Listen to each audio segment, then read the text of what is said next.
Hello folks, how are you guys doing tonight? We are making monster pets. For those that don't know the context, this is one of the types of commissions I usually offer. And tonight we got three. We got three monster pets to do. I don't know how fast we'll be going with them. These tend to go fairly fast. So I don't know how many we'll be getting through. Ideally all three, and even more ideally, if we get done with all three of them fairly quickly, I can open an extra slot for whoever gets it during the stream, and we can edit their pet on the moment. So yeah, that's what we're gonna be doing tonight. Welcome everybody. I'm also I'm gonna show y'all the silly tier list we made yesterday. I was just checking out Trevor Henderson, and he just made one based on the one I did, which is very funny. Also, again, my throat is still a little bit like itchy, so I got some like warm milk, etc. to help things go smoothly. Never seen one of your stream before. I love the art you posted to do it. Thank you so much. Well, over here, I usually stream Mondays, Wednesdays, and Fridays at around this hour. So yeah, if that's something you enjoy, if you want to see the process or just hang out, is a good place to do so. So, first thing we have here, first little goblin of the night, is called Gandalf. And Gandalf is gonna appear on a graveyard as a ghost cat hunting a graveyard as requested by the client, which sounds good. It's because this already looks like a like a haunted cat. So strong energy already, absolutely. First thing we're gonna be doing is this very quick selection here, just to get the background out of here, more or less. Then we'll be cutting the hair so it looks good. We gotta recompose a little bit of the butt and find a background. That's more or less what we gotta do. Gandalf the Black will become Gandalf the White. Oh, that's fun. That's fun. Yeah, I kind of like that little, including that little reference. Because, you know, ghosts tend to be white. So maybe that could be a fun thing. Makes me want to send you a picture of my sadly deceased one-eyed cat. Oh, I'm sorry to hear that. But it could be a fun little, if they were especially goblin-like during their life. It's a fun way to remember them, which is what the deal with Gandalf here is. Gandalf passed away, so that's why we're doing the hunting the graveyard on request of the commissioner.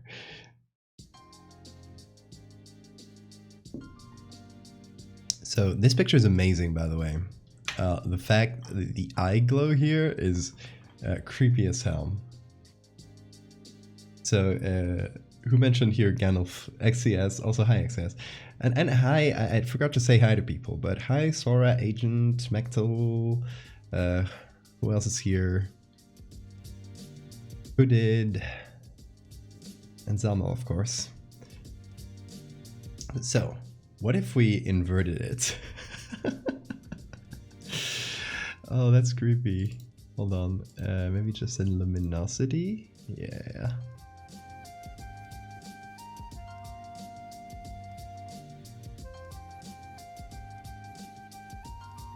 Not sure, but it is a possibility, right? Just doing that.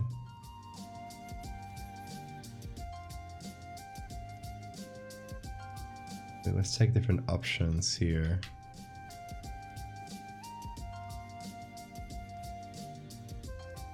This is essentially, I'm running an invert filter and then putting that filter on different modes just to see what comes out. I like difference because, ooh, this is creepy.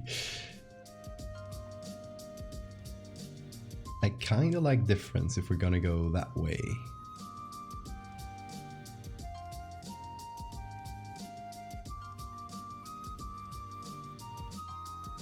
cats have vitiligo. I didn't know.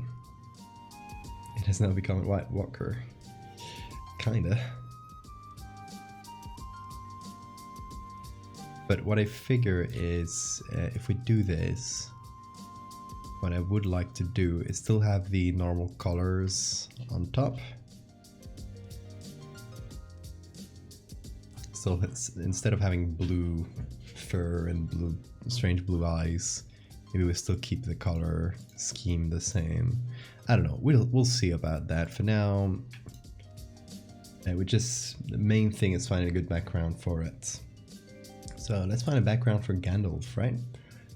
Let's do that. Let's go hop onto browser, and I'm gonna start in Unsplash. Look for, it's graveyard or cemetery, the better word for this. Didn't know you streamed. Well, I do. Welcome. I stream 3 times a week, so welcome to all the new folks. Love this raven. Or corvid, whatever corvid that is. Oh, I mean, this is a properly creepy tombstone, right? You know what we should do is have it hunt like a tombstone with its name. So have it be on top of a tombstone and have Gandalf written on there. So this tombstone could be good. We remove the skull, of course, and we put the cat there. That's what we could do. We could go with even older looking tombstones. Also a possibility. So kind of on top of a tombstone would probably be a nice place. Appropriate place. Also, that's literally something I think the client mentioned in the pitch. Hold on, let me find the original message they sent me.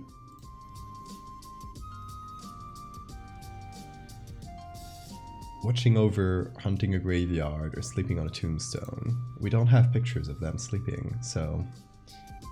But it can be standing, like, watching over from the tombstone.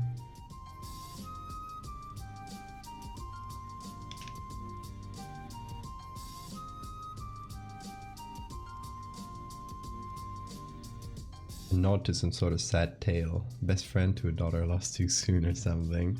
I figure, I mean, we could ask the client for something to put on the tombstone that's appropriate to the real cat's life, because I don't know much about it. Really like the ISS art you posted like a week ago. Well, that is an original character from Ocean Man, who you can follow through. I think there's a their @ is in the reply, so plenty more art of that character if you want to look for it. Ooh, this one's properly creepy too.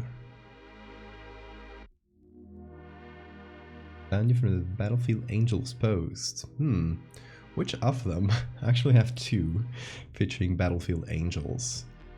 One is based on the Angels of Mons, so it's this row of just abstract wings, and the other is a biblical description of an Ophanim.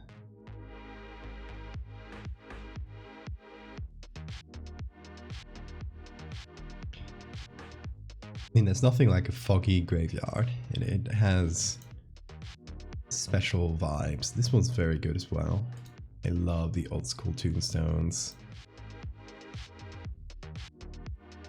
Yeah, biblical angels are great. We're going to be doing another one soon, actually. As requested by a special request from someone we sacrificed. Yeah, that's a thing that happened if you missed it. I just tell you to hop over on the Discord and check out the madness there, because we recently sacrificed someone. He shall not pass in the end. I really love that. I'm gonna start this from California. Hey.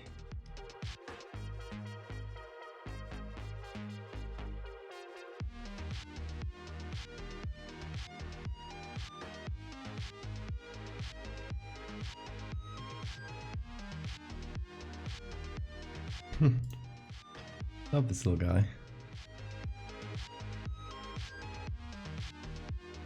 Okay, let's see if we find any other good tombstones. Maybe let's look for tombstone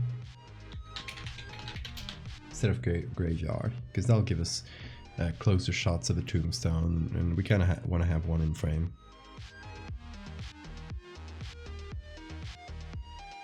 Of course, can't mention angels without mentioning the one and only Googly Owl.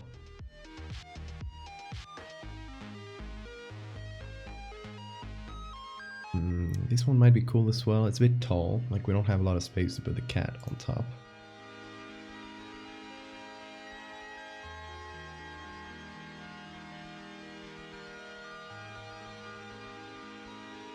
Okay, let's see the ones we have.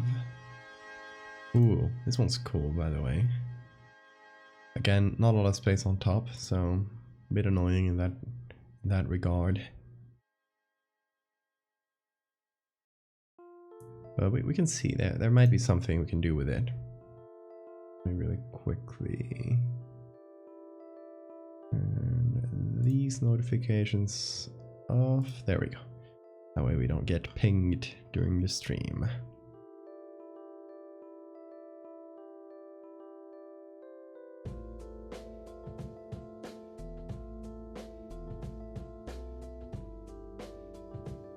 Okay, I think we've seen enough tombstones. Let's see from the ones we have what we can do. Go to downloads, and we got 4 different ones. Hopefully that should be enough.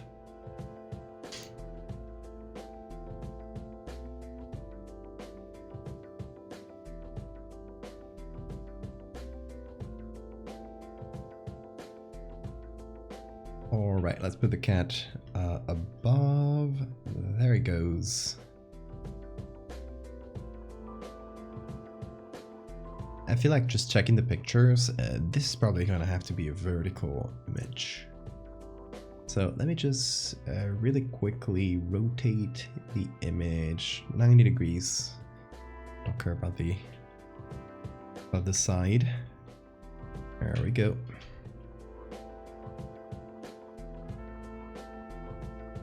That should fit better. Have you done any deep sea exploration things? I've done, there's 2 stories in Megalomorpha that deal with that. Because part of the Megalomorpha life cycle, their early life, their larval phase is underwater. So we got a couple, and their eggs are underwater. So we got a couple stories dealing with that. There you go, more fat. There it goes. You can see it right there.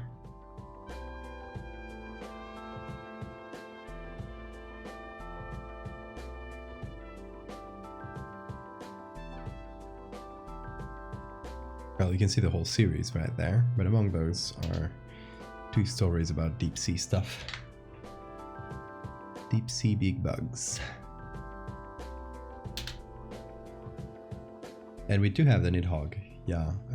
Well, that's not too deep sea, but close enough. Shallow sea, let's say.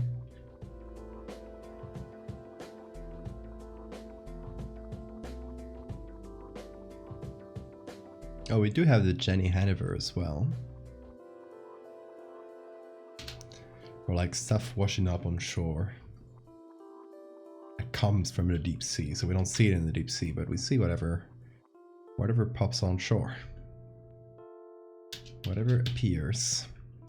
Okay, this one, its biggest problem is it's been heavily filtered. Can really quickly do a little fix. There we go. That fixes the colors and the horrible low contrast look. How about the LGBT flags? Deep sea? Or are you talking about something completely different, XCS?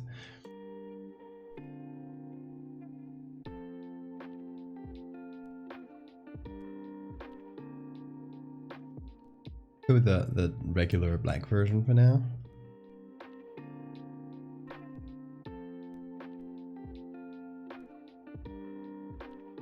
I think this one might be the best.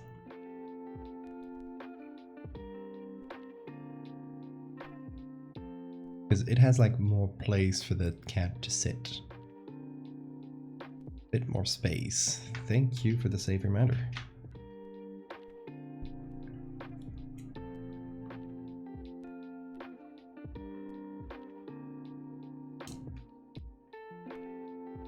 Change the song because it's boring. There we go. Oh, we're in Spanish. A tombstone is una lápida.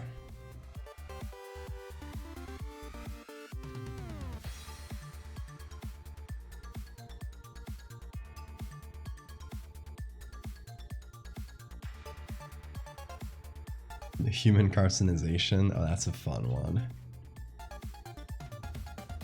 You know, sometimes we like to get silly and do a little meme. It's fun.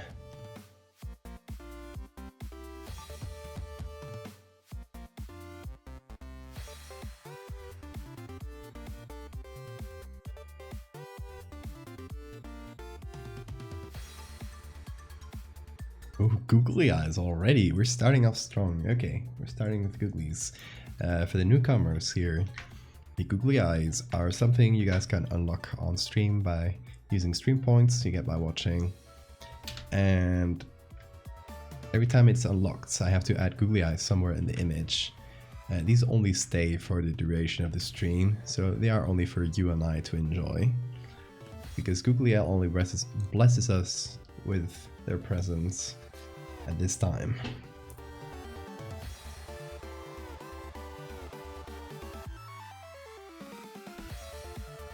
Is that a Mandelbrot set Iris? Are you going to the website? Yeah, that's the Fractal series.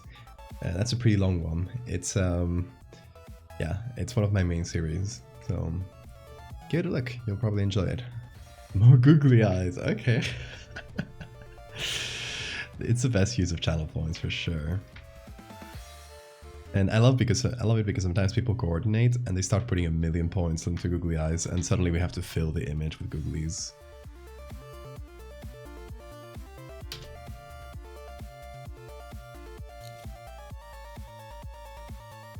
You're not caught up at all. No worries. You don't have to have seen all of it to to enjoy it.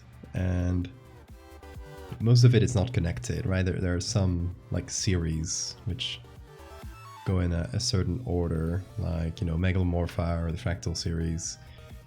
But the others are just, most of the others are just one-off things.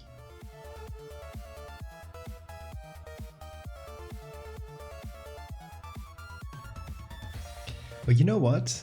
We should have a single googly eye emote, apart from the googly eye one, right? I think we should have that. Maybe that's a follower emote. I think I can do that. I think I can do that like real quick. Should we make a follower emote that's just this googly eye? I think we should, right? Like, there's literally nothing stopping us from doing that. So what we're going to do here is first make this a square. Because Twitch emotes need to be square. And I think now I can just upload them without...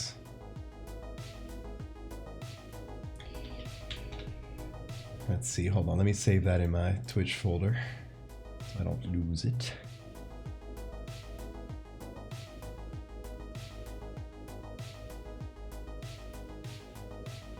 Okay, now, normally I should be able to just upload it, but we'll see.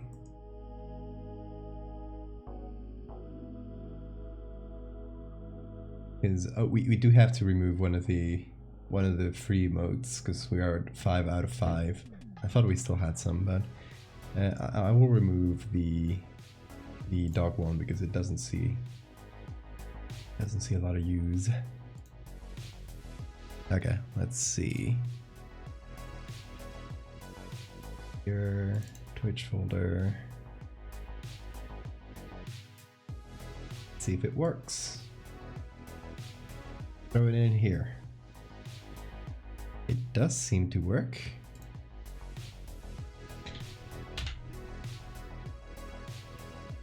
Okay, so Googly is already, I'm just gonna call it Valdev-I. Yeah.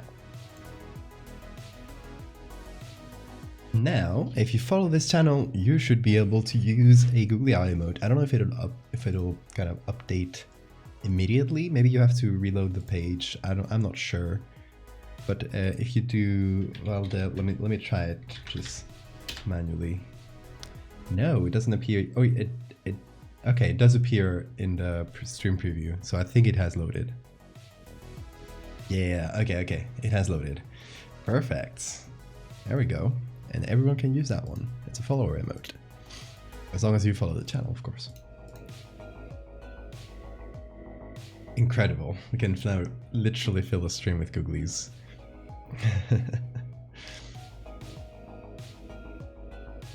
Just beautiful.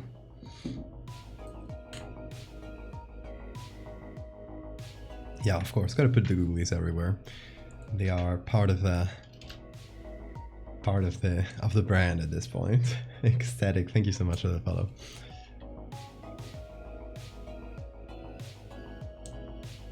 Yes, I am drinking this milk and honey, your most typical remedy for sore throat, because I am still a little bit sick. I got this silly persistent cough, and you know, don't want it to affect me during the stream, so I just have this on the side.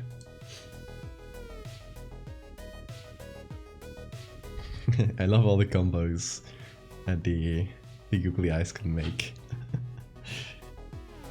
No COVID, I hope. I don't know. I'm not sure. I did an at-home test and it was negative, but I like those can be, there's a pretty high likelihood of a false negative. So it's still not like 100% not COVID.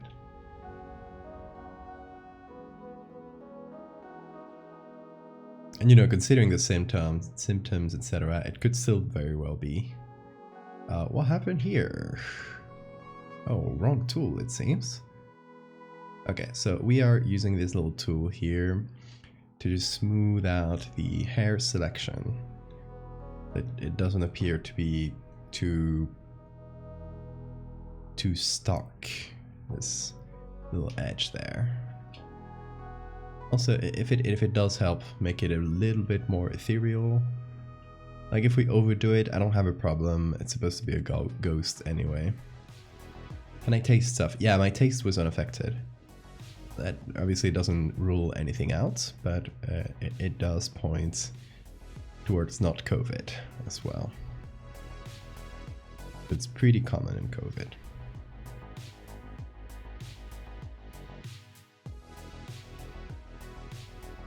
We made a fried egg in the microwave. Teach me your magic.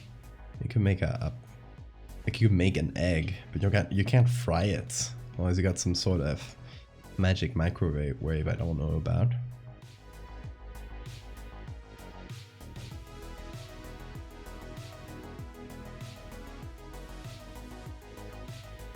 Okay, so now the selection looks a bit better. There are some little errors that appear when you use that tool, so you just gotta go in, take a look around the selection, and fix those little things wherever they pop up.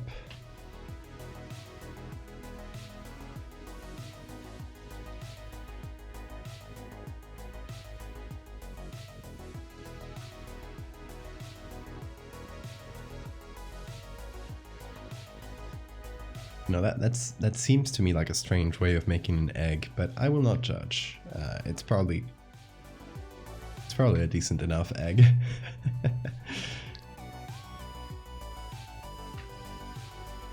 Yes, this cat will be safe, not like the last one that got deleted from existence.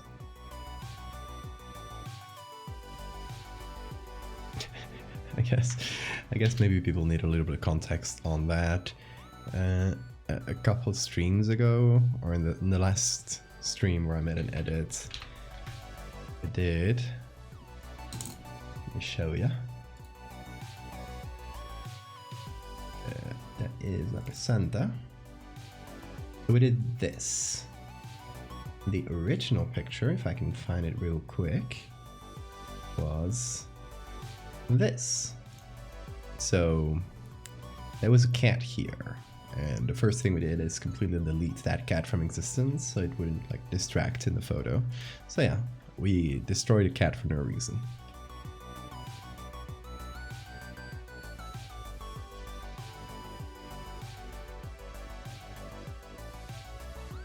Yeah, making eggs in the microwave. Yeah, I've had surprises. You gotta be slightly careful.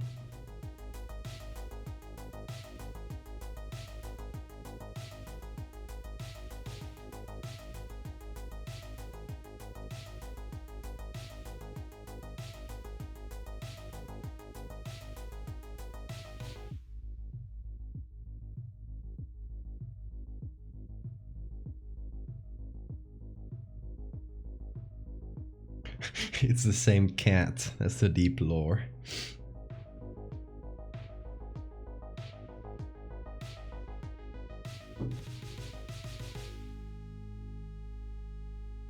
Videos of people making boiled eggs in air fryers? Really?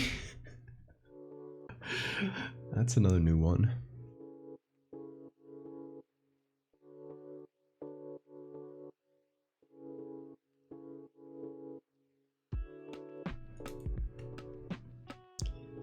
Okay, so we have the full cat here. I think everything looks pretty good.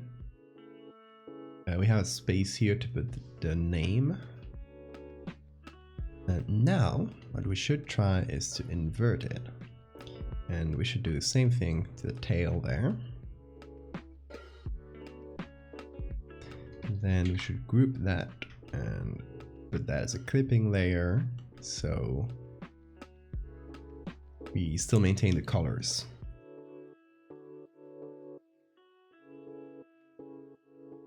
And I want to check if doing some levels here might help. Yeah, maybe. Just bring it back a little bit of detail from here.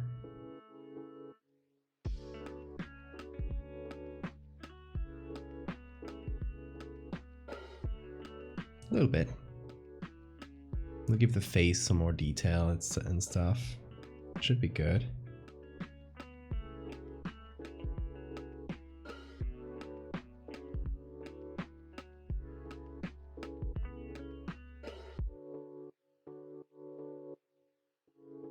There we go. Got some color and everything. It's a little bit busted in terms of noise. We should be able to fix that. Also, the googly eyes now look very silly.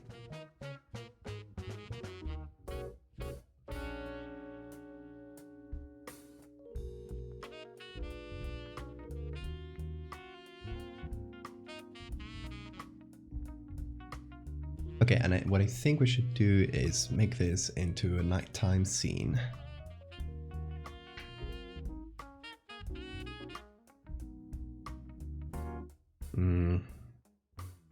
Let's see, what's the best way of doing this? Maybe color lookup with, I forget which one it is.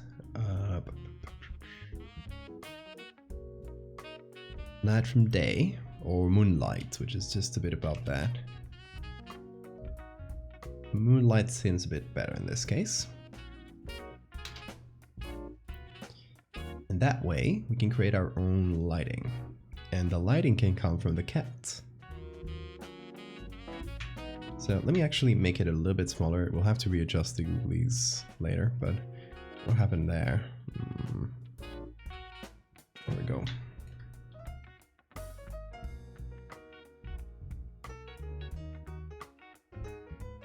Yeah, making the cat a bit smaller in this case, because one, we don't have that much detail on the cat just by virtue of the photo, of the quality of the photo, And second, I want the cat to be a light source, since it's going to be a night scene and this is going to be our only bright thing.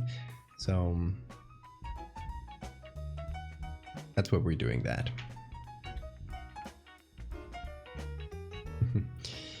Yes, the googlies are temporary and fleeting. And I also tend to like remove them from time to time when I want to focus on the image and see what it actually looks like, because sometimes you forget with the googlies. You just kind of get used to the image with them. Yeah, sometimes you gotta remove them, and it's fun as well, because you remove them for a while as you work on something, and then you remember again, oh, the googlies were there. You activate them and it's funnier. Like you get the same effect again. Actually, let me remove them for a little moment as I figure out the lighting here, because the skull part and the face part are going to be important.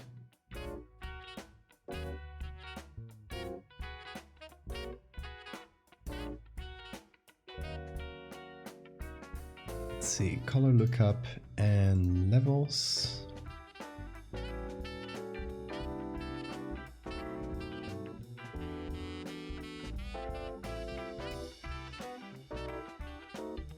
Okay, then I want to select, while removing the cat, I just want to select the foreground. I'm going to try to use object selection here, which should be good for the tombstone.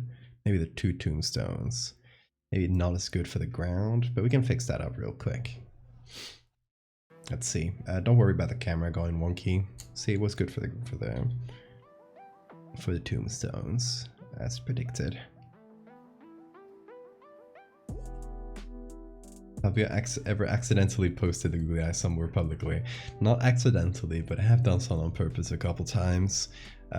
Chief among them, Googly L, which was made from the get-go as a googly eye angel for the stream. For those that don't know, this here is Googly L.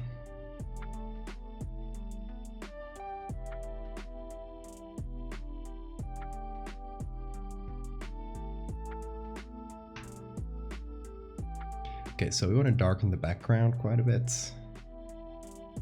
to make this as much as possible into a night scene.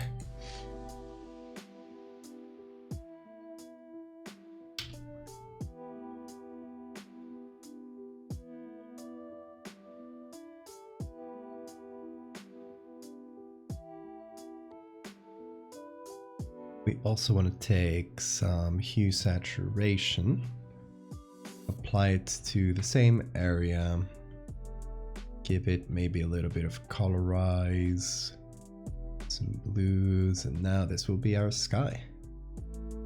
It wasn't a sky before, it is now.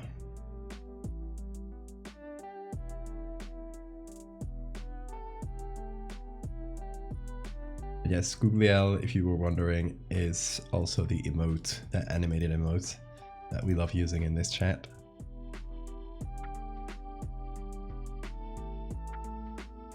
It was made by Reda at Floofhips on Twitter. Really cool artist.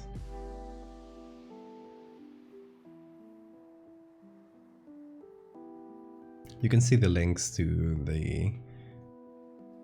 each emote and who made it in the buttons down below. I recommend you go check out the artists, because I always love commissioning good artists to do it. Zelmil, thank you so much for the Prime sub. Getting that money away from Jeff Bezos. Always love that. Jeff doesn't need it. And now you got the one and only Googly Owl.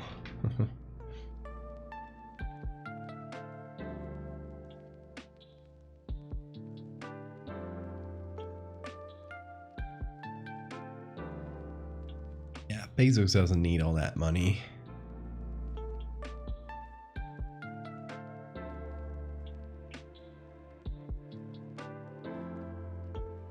For those that don't know, if you got a Prime account, you can link it to your Twitch and it gives you a free sub every month.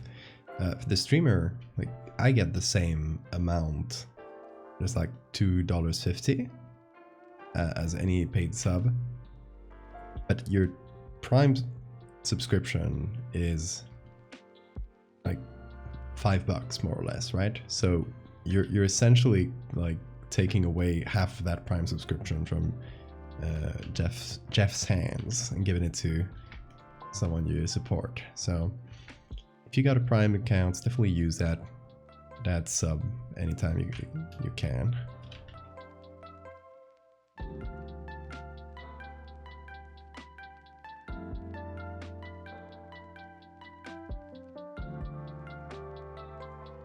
How the Modern Gods. That's from before I did horror. I'm glad you like it.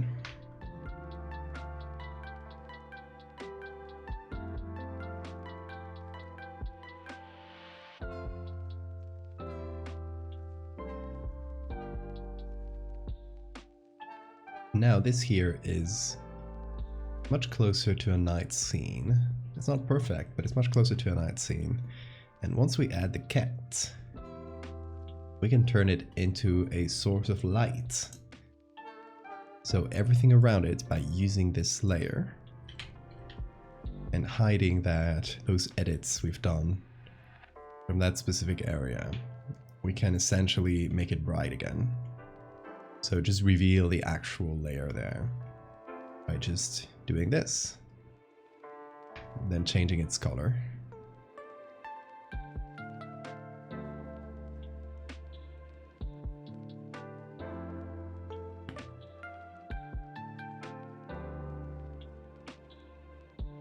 It's a cat everyone wants but hate to have IRL, true.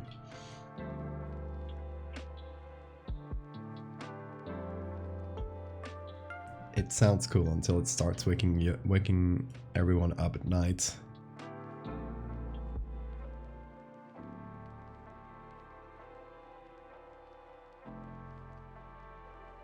So by doing this, we're essentially creating our own lighting from scratch. And everything that's kind of pointing up here will get direct lighting from the cats, which kind of works out with our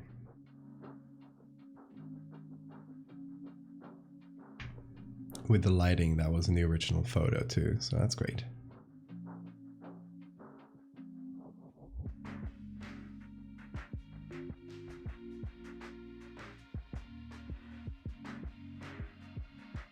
It sits on your face at 2 AM.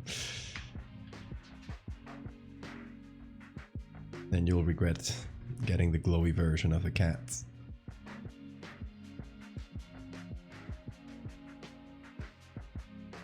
Okay, I'll cheat the lighting a little bit because I do still want to see the name there, and we're gonna need some lighting to be able to see the name.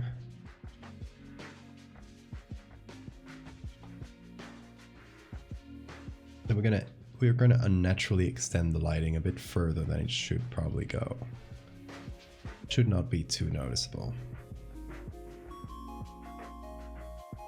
Then what we can do is a little glow around the cats, but maybe we can do that with just some overlay.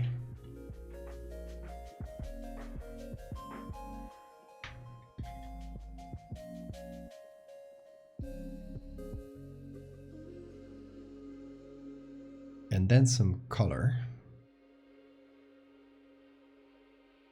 Do a new layer, call it color, and do, I guess it should be a warm color, but not this kind of yellow. Maybe something a bit more, you know, kind of candlelight.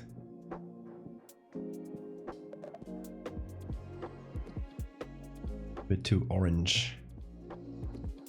Try and find the best tone. That, but more desaturated. Can't show my 8-year-old this picture. She'll be too excited to sleep without watching this whole stream. Hey, shout out to your 8-year-old.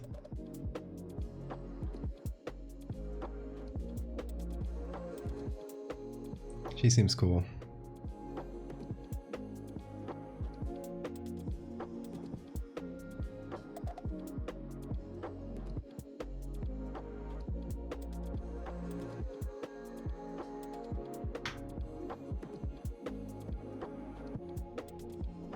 Okay, so we got some color layer.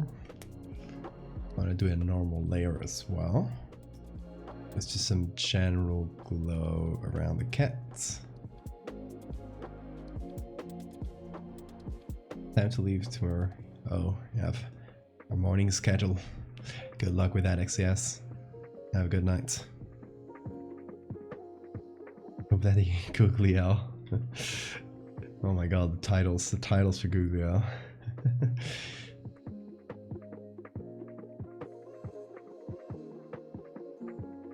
Have a good night.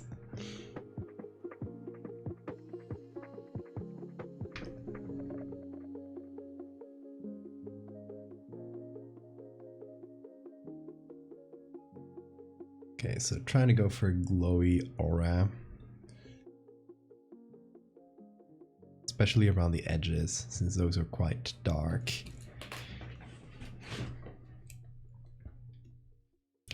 And I was thinking, should we keep the original eyes? What would that look like?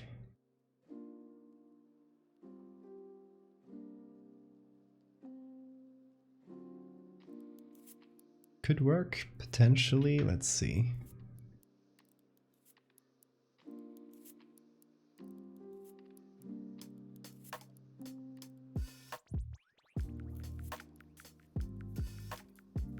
That's nice. I like that. Yeah, they pop way better.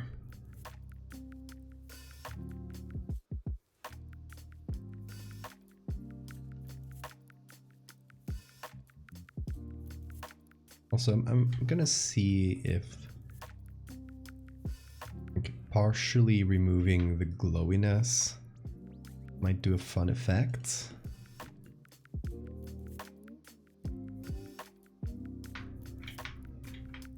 Maybe like just around the edges, like maybe that's too much.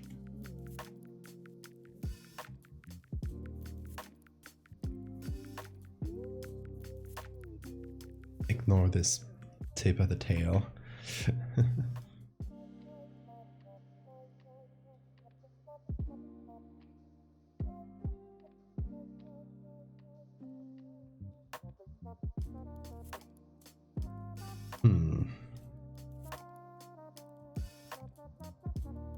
Nope. Don't like that. I'll just remove the filter mask. Why not? Or I'll just disable it. Yeah, because we can still use a mask maybe in the future. Oh no, actually we do need a mask.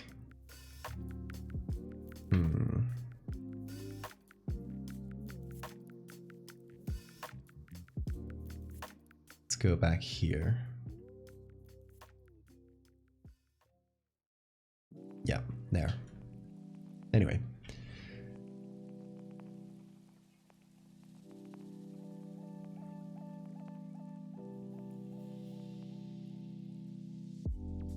Ooh, that's fun.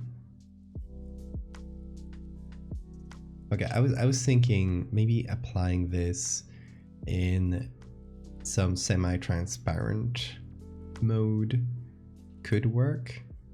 I was thinking like something like that where you can still see some of the tombstone below. Even overlay, something like that. Something that seems spectral. This is cool. This is cool. The Vide is very nice. It just kind of like reinverts it, but in a fun way.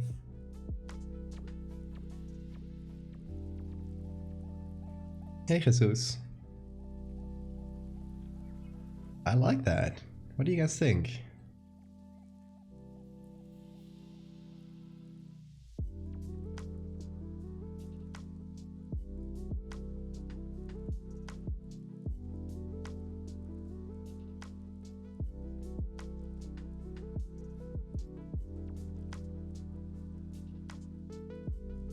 And now that it's kind of semi-transparent, we can actually play with that and have it have a sort of glowy center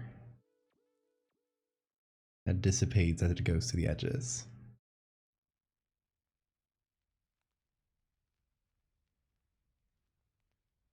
Maybe not in the face, because that'll hide the details.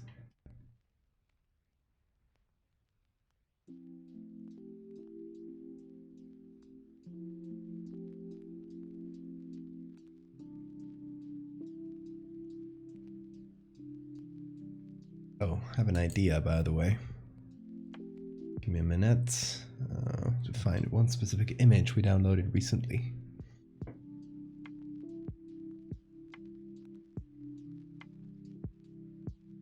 It would be here. A flame. Hold on, it's gonna look weird for a minute, but you hang on with me.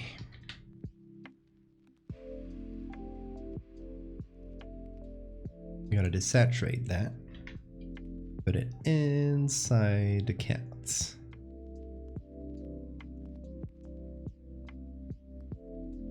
I'd follow the inside, kind of become that core I was talking about.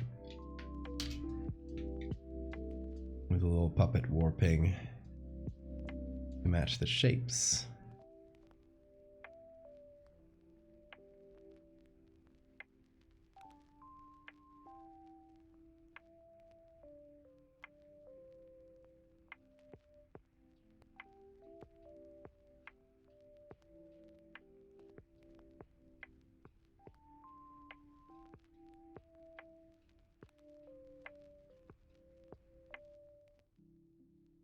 Small detail, but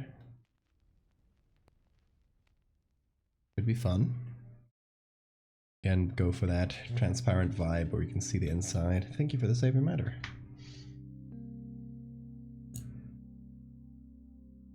I thought you were making little fire wings. That might have been too much. Exactly, will-o-wisp. That's the vibe.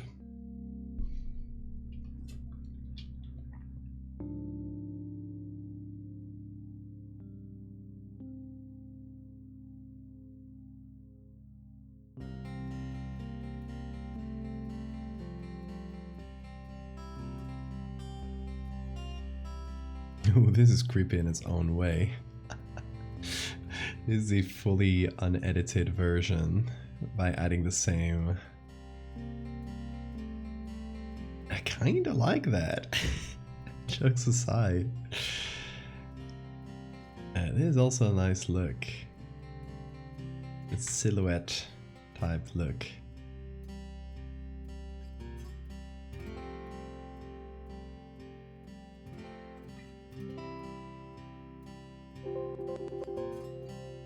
Yo, thank you so much. Oh my god. Are we at 92? I didn't even have time to mention that goal. So I made this goal. We mentioned it yesterday. That it's something we tried a while ago, but I figured it would be a fun thing to repeat. Where I would have to do a stream where I can only use one layer at a time. And I put that as a little sub goal, and I didn't have time to mention it today, and we already reached it. Thank you so much, Jesus. Super generous.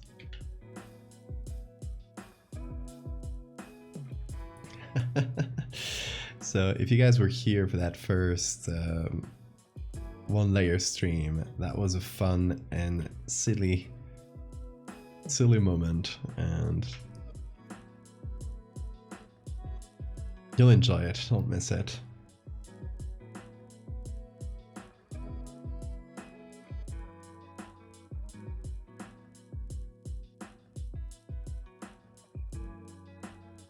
Yeah, it's definitely a challenge to use one layer only, but it makes you think in a completely different way, which is quite interesting. You have to use Photoshop's tools in a new way, and that's always fun.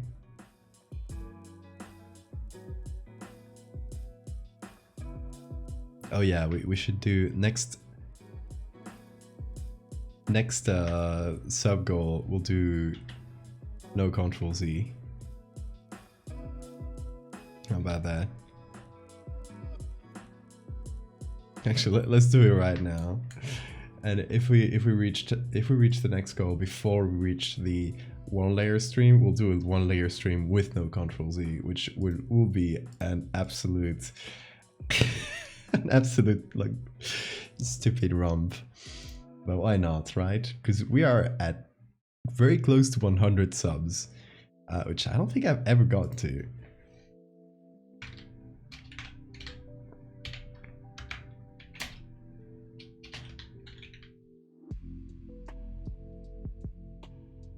There we go.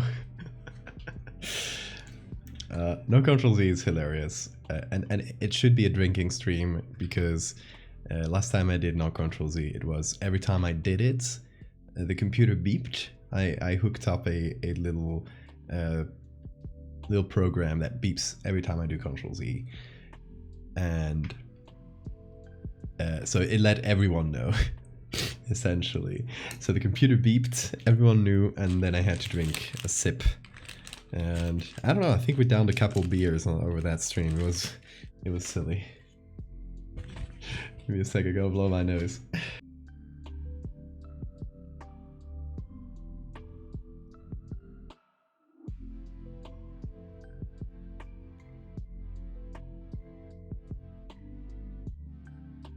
We're back.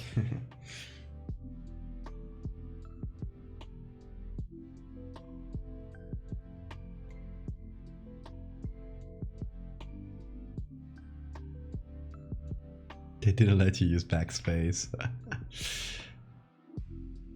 That's evil.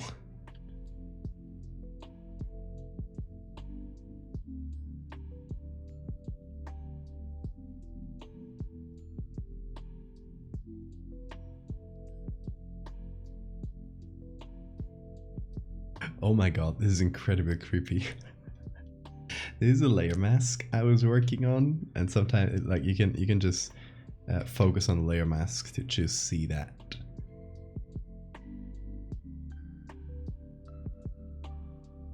And it looks quite creepy.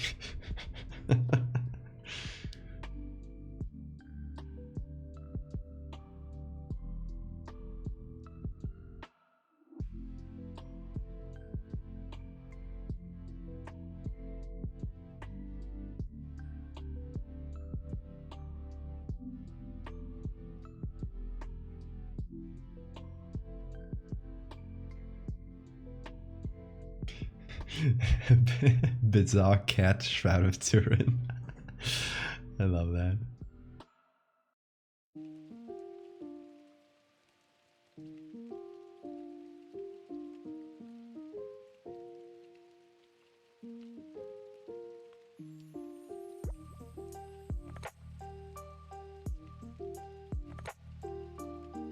We're kind of drawing a little bit. We're just taking the shapes of the cat and drawing on top, so we can hopefully get a bit more detail out of the image, since it is a bit grainy. So we can probably pull out a little bit more detail out of it.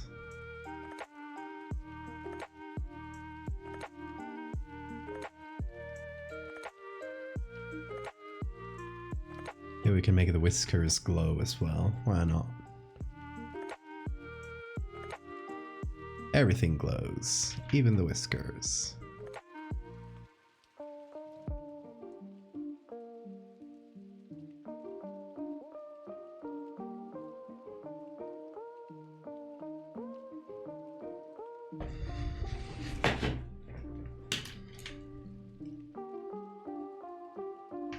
You looking for mushroom pictures, sorry?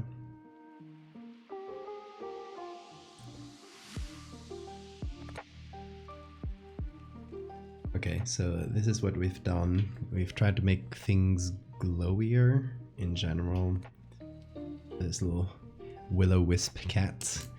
And while we're at it, I think it might be fun to go a bit further on that, you know, that little fire aesthetic. And use a little bit more fire on the edges. Kind of like little flames growing. So we're gonna do this. We're gonna do the same thing we did to the other fire without the puppet warp. Remove that and delete smart filter. There we go. That goes on screen mode, although you can also go in color dodge if we do remove a little bit more saturation.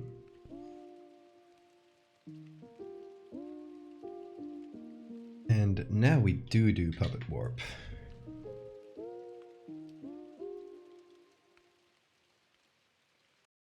And we try to fit that to the cat's body. We might do this in 2 steps. One for the back and the face, and another one. Oh, that should work. Another one for the tip of the tail here.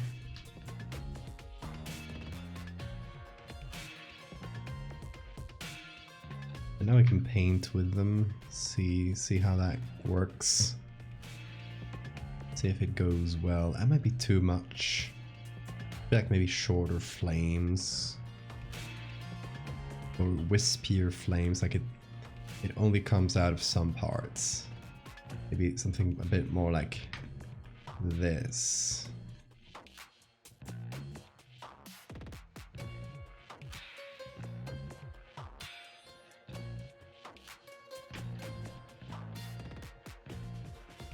Remove the puppet warp, remove the layer mask,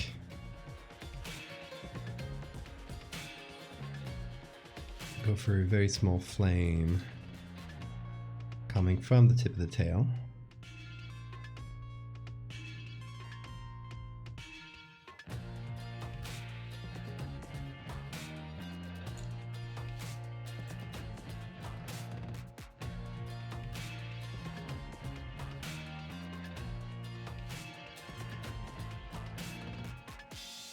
So, kind of subtle, but just some flames flowing.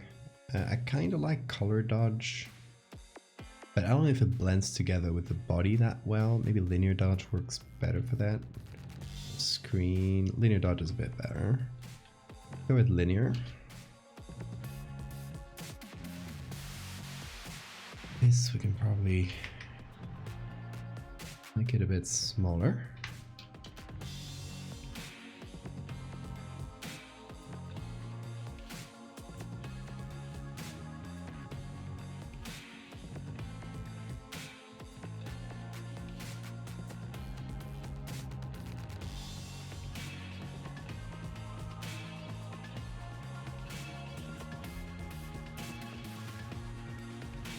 Let's see if we can figure out a way of kind of mixing it with the edge of the silhouette.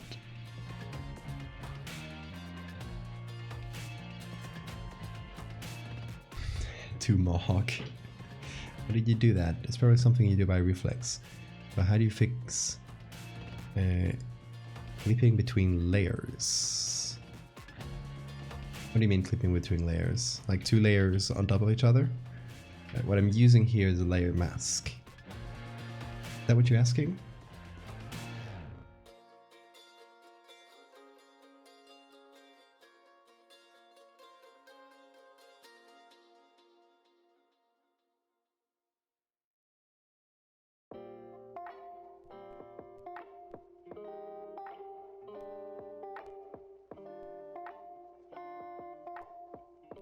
Oh, I just use a layer mask, which you can add with this little button here. And it's essentially like a little layer on top of the layer that's just black and white and tells it where to show up and where to disappear. So the white here means visible and the black means invisible. So I go to the layer here and I just paint with black and white. Black, what I'm doing now, will make it transparent. White will make it show up. So you can use that in a brush tool, and with a little bit of patience you can fix up the edges of things.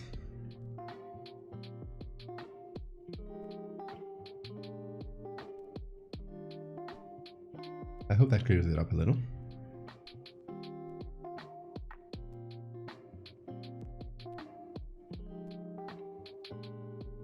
Or layer masks have so many applications.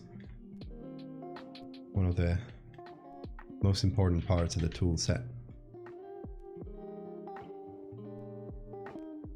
At least for this kind of thing.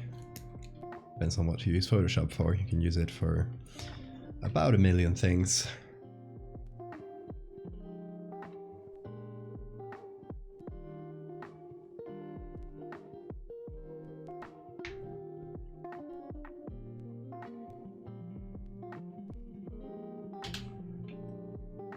I'm using little parts of the flame to create this sort of broken silhouette where it kind of dissipates.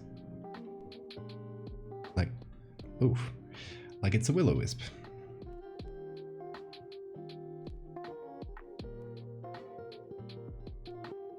So let's see, I do want a little bit coming off from the head, but I want it to be very thin and wisp-like again.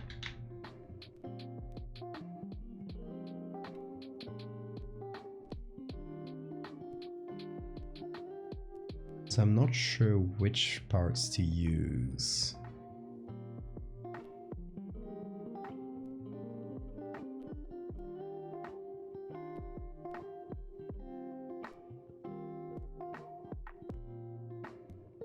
Maybe just this little top, this little corner. Yeah, maybe that'll work.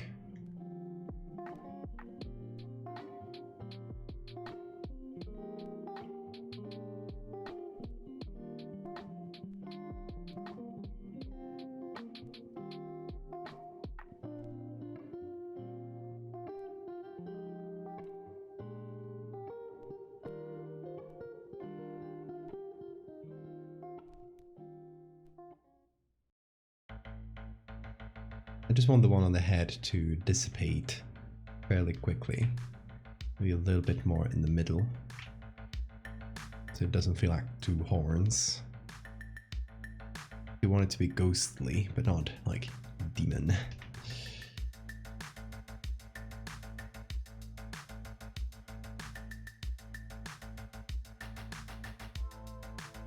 Photoshop is one of those things I wish I taught myself like 20 years ago when I had time to learn it. Honestly, you don't need that much to do most things on Photoshop. You can teach yourself a few of the basic tools and you'll be able to do a ton of things. You'll unlock a bunch of possibilities. So not even going into the advanced stuff, but just like general day-to-day stuff. Very useful.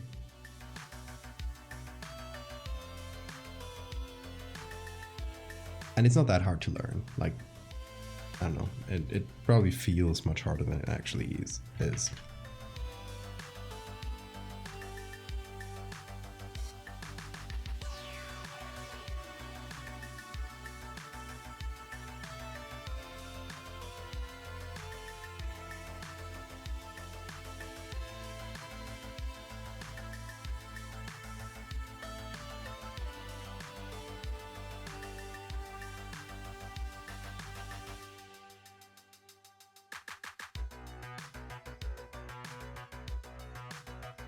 Okay, so kind of wispy, but we don't get any, doesn't feel like horns or a mohawk.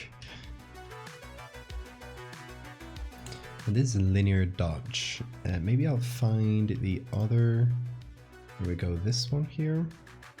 Put it on linear dodge instead of screen. Does it change a lot?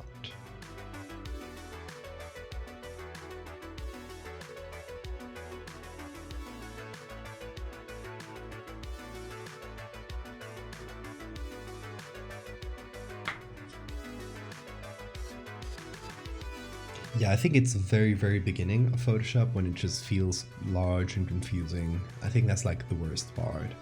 That first part of the learning curve, that's a bit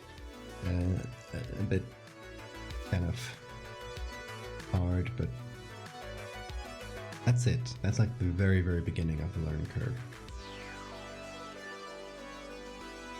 Then it gets much smoother. Once you know your way around tools, you can start doing so many things.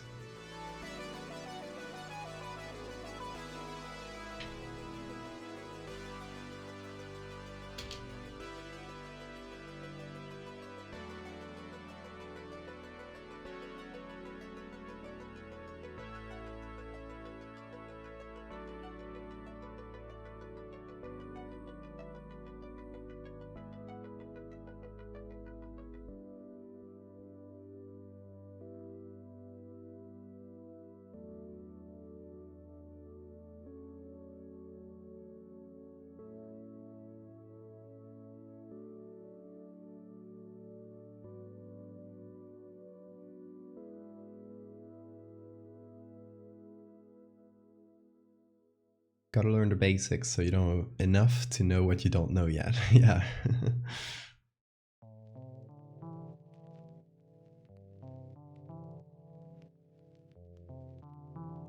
Yeah, I feel like that's a good way of seeing it. Also, now it's a time when we reactivate the googly eyes and it becomes so much better. Beautiful. Just amazing.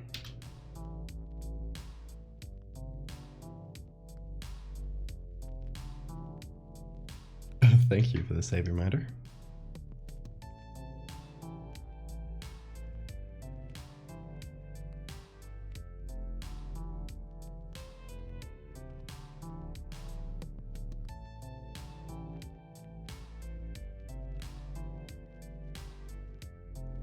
Let me go to the eyes for a sec.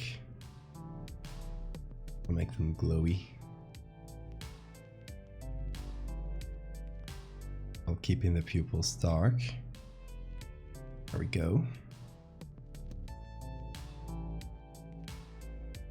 And now we want to put the name of the cat here, where it says SB, I think, maybe, I don't know. Might be an abbreviation of something. Old tombstones, you know. This cat is named Gandalf, so that's what we're gonna try to make. I'm wondering if we can use some of these letters directly and kind of recreate it from scratch using that. We have the G would probably be hard. We got the A, we can make an N pretty easy. D, no problem. A again, L, no problem. F might be possible with this. So the G would be the main problem in recreating Gandalf, but we can probably figure something out. So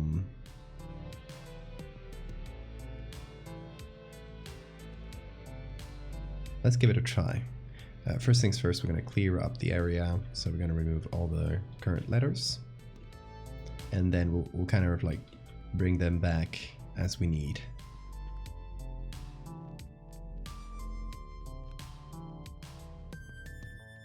So just a very simple clone stamp job here, trying to not do too many repeated textures, although it might not be super noticeable once we're done, but there we go.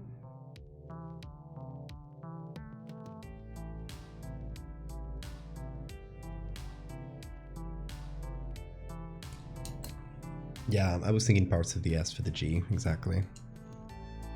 But first, we're gonna do all the other letters. So, I'm gonna take this, take the full A, do a copy of it.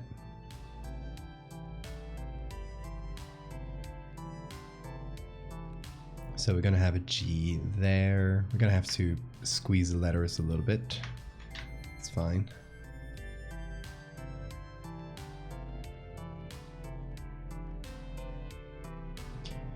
And we're gonna make an N by using this part of the A, moving the middle line,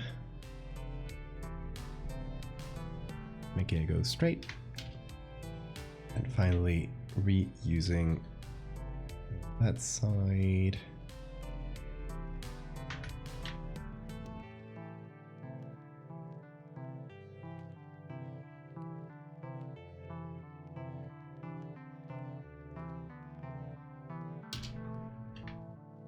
That's an N.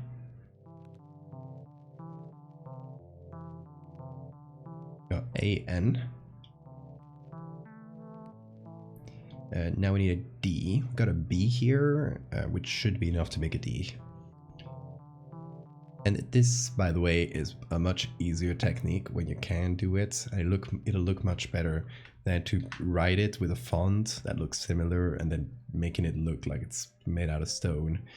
That can be kind of a pain. So this kind of technique is super useful and usually works quite well. No, I gotta make the N tilt a little bit, like so. I'm using a pad, a Wacom Intuos. Really essential, if you ask me, for any sort of photo editing.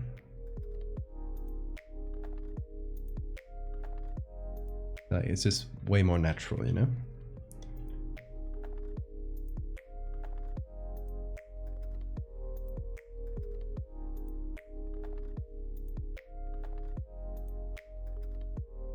Got a sort of D.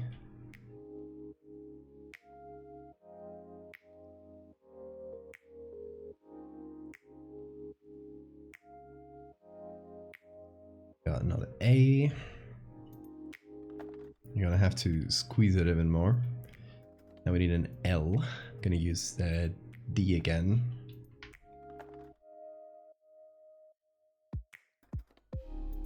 Just remove all this area. Change the music, because this one's boring.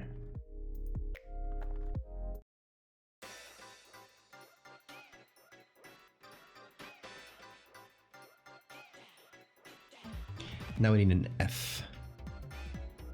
F's in the chat for the cat.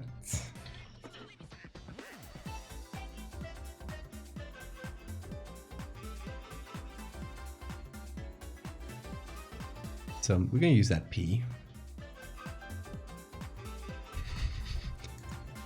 That's a very ornate F.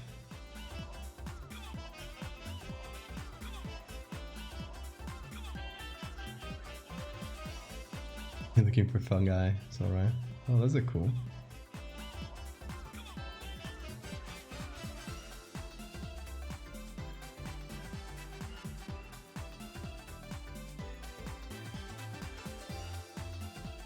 So now it's Andalp. Soon it should be Gandalf. It's missing those two little letters.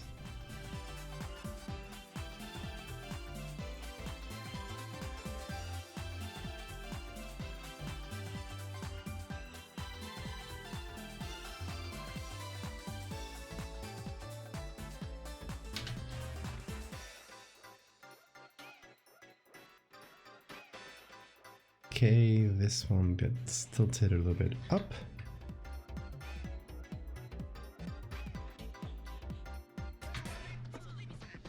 We got a sort of F.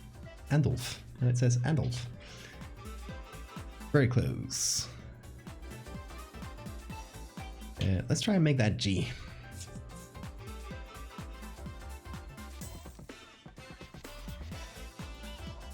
Oh, that F is from Jenna. I love that.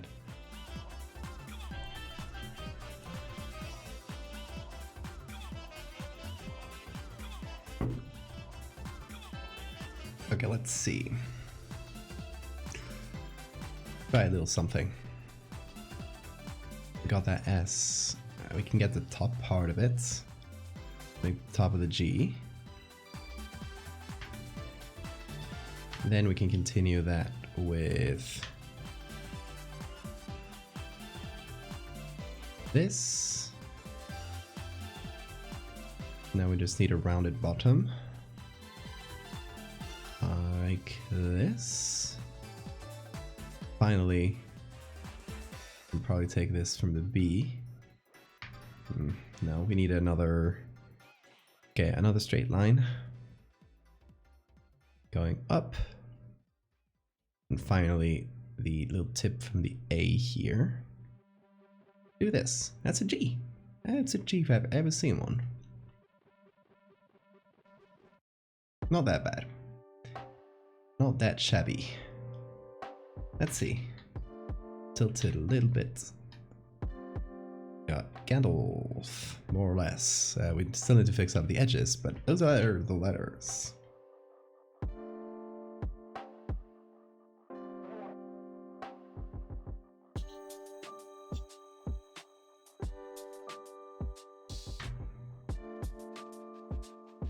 GG.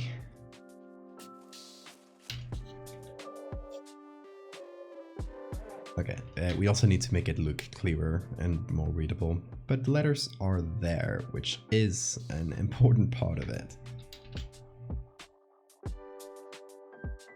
Now we're gonna put them all into a single layer, make them easier to edit.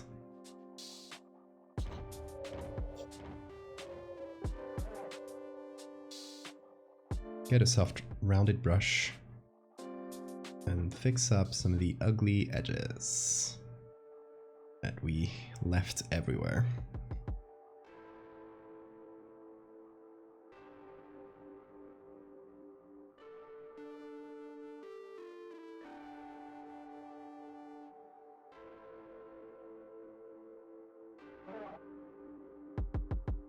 Oh, that A definitely.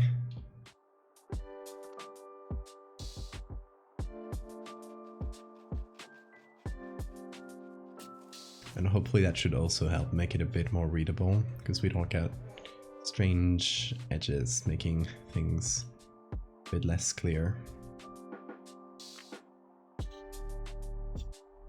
We also just paint a little with a brush. Very simple, but should help us with some of the things that are less visible.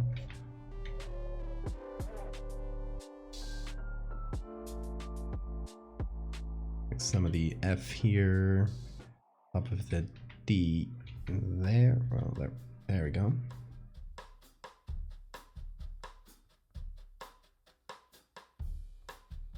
And this part of the N, which is the one that was bothering me the most.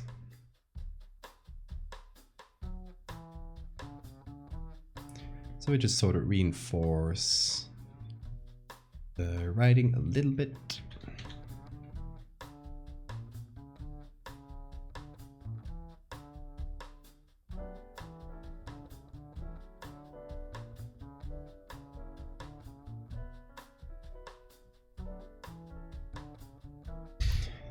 Hit them with some high gloss paint.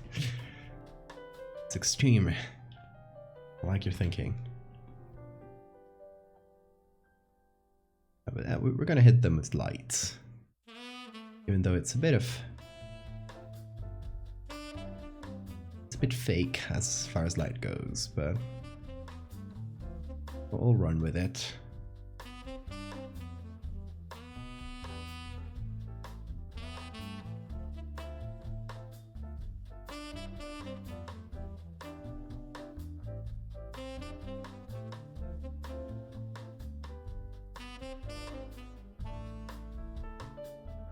The googly eyes. I completely forgot about the googly eyes.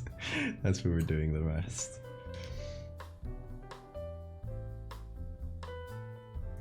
Yeah, a lot of Photoshop is just making the light cheat in your favor.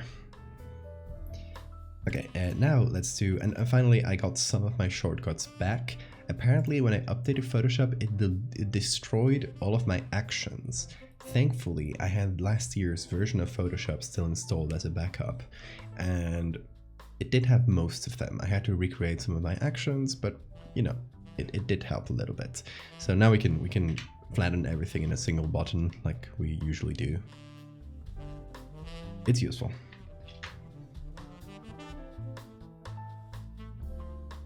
Most people have no idea how light actually works, in a way. But also they do. I think people still have a fairly instinctive understanding of light.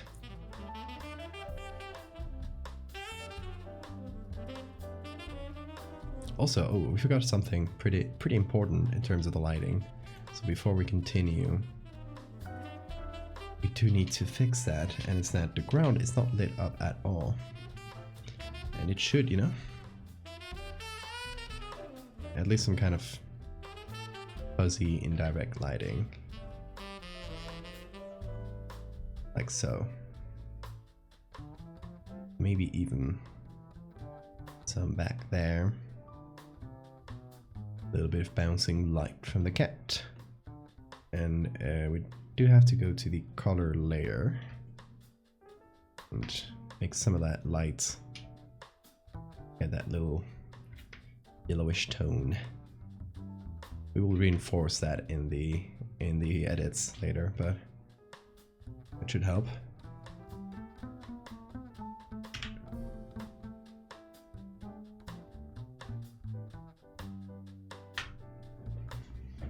In Jurassic Park, someone pointed out the character was staring at the side of a monitor.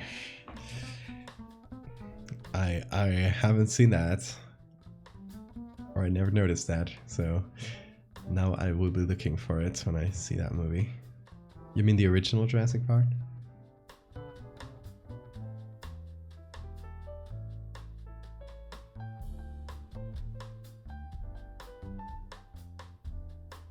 Okay, we're gonna go to the color grading and we're gonna do blue shadows with yellow highlights. You know, the classic. Maybe some... Ooh, this is disco. I wonder what color we should go with. I kind of like those reds, maybe a little bit of pink. Looks cool.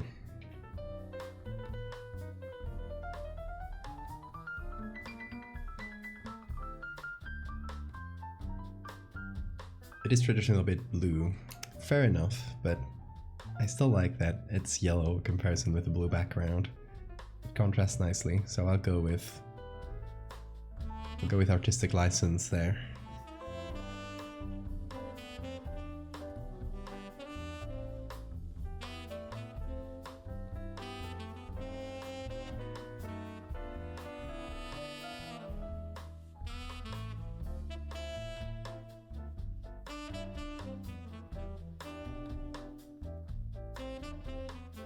And bam, we got a ghost kitty called Gandalf.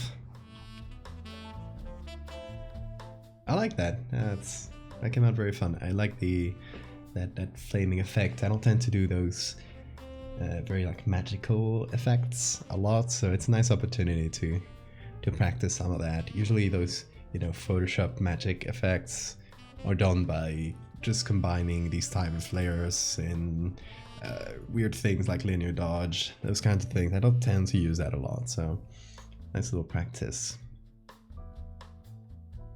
Thank you, Avalanche. And yeah, if you guys want to see the originals, the background is this, and the subject is this. So a fairly big change, I would say.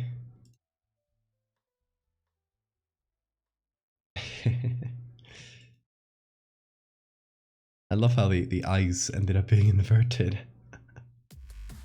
Despite the fact that I picked this photo because the eyes were glowy. El gato. Okay, then I think we got Gandalf here.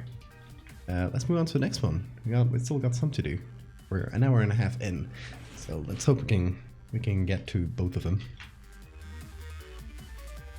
Okay, let me save that as a JPEG, and while that happens, let me go send a message to the next one. Who's the next one? Hold on. Next one would be Romeo.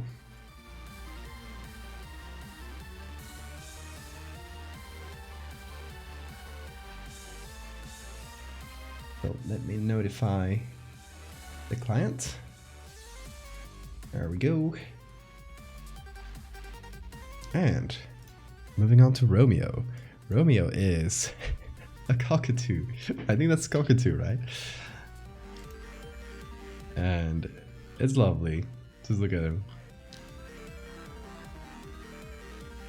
The eyes do look more real in the final, because the original, the eyes look pretty unreal. So I guess, yeah. Cockatiel. Is that a difference? Oh, the cockatoo is the big one. Interesting. So that then is a cockatiel. Let's see, we got a few pictures of it.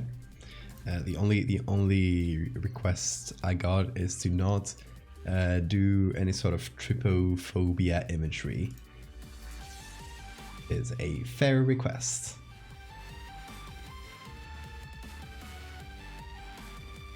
Cockatoo is the big pale one. Interesting. Okay. So I was thinking, since we have this perspective from the bottom, I think a kaiju seen from, you know, street level, looking up between the buildings, and you just see this huge thing looking down at you. That would be fun, right? Just a change in scale. We can add some, maybe we can make it multi-headed, or add beaks or something like that to make it more monster-like. But as a general concept, the idea of, you know, looking up at this huge thing stomping on the city.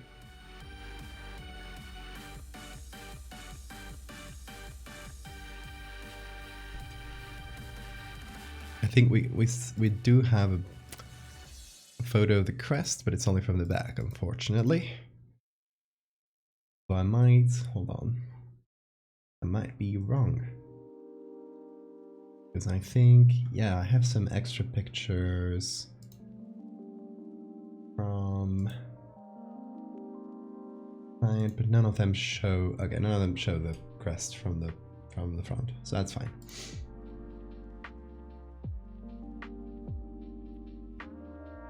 So I'd go with either this one or this one. I think this one might be a bit nicer to use.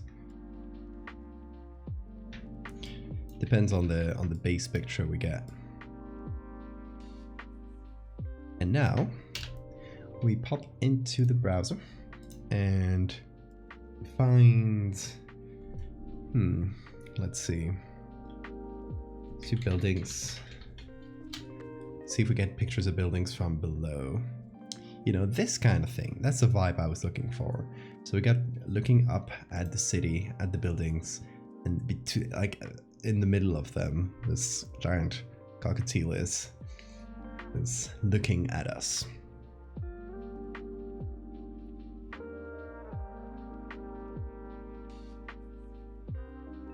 Let's see. Let's open the ones that might work.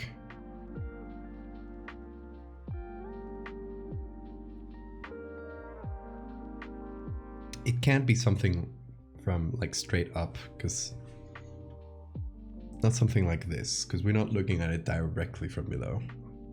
There is a bit of an angle. This one's okay.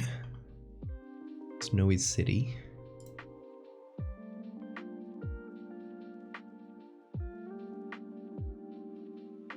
Ooh, I like this one with the fog. Yeah, that would be a nice vibe. Anything foggy is cool. We can make things look foggy if we want to.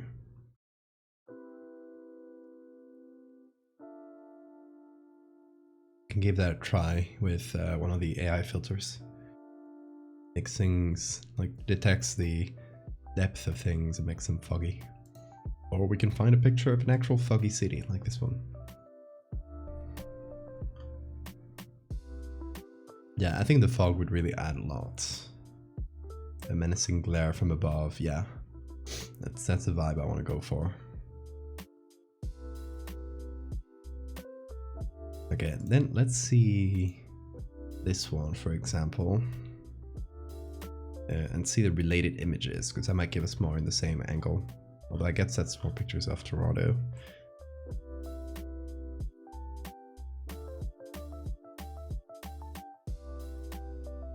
How's it called? Low angle photo of a city. Ooh, I like that. Low angle city.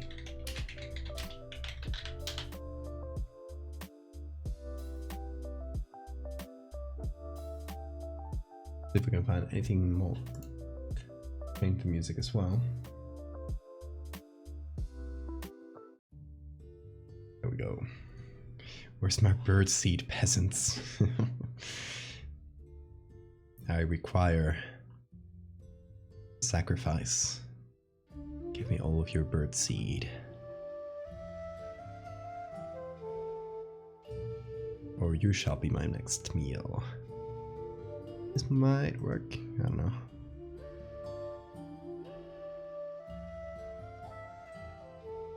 We don't have a lot more foggy ones.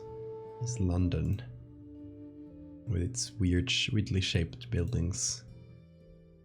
This one's not bad. I especially like it because of the fog, but we can't recreate fog technically. Can give one of these a try. One's nice as well. And this one could be nice too. Okay. Let's go back to Photoshop. And did it download? Oh yeah, it downloaded. It was just like weirdly placed. There they are.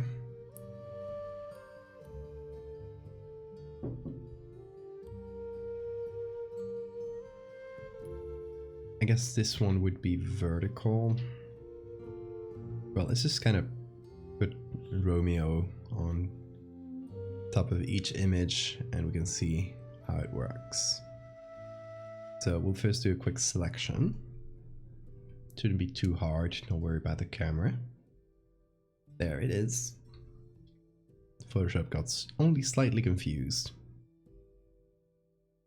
which is acceptable. It got acceptable levels of confusion.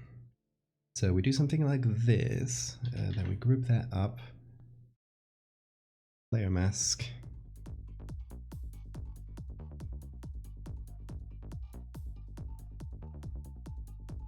And we can use a polygonal lasso maybe.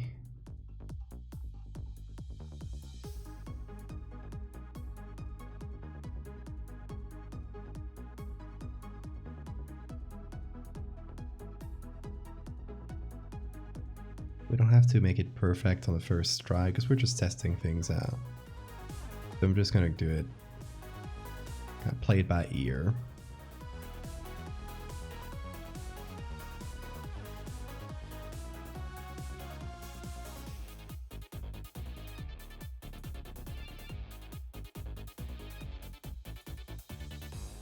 And there we go, more or less. Nice. Also, it doesn't really matter if we got the selection super precise, because again, fog.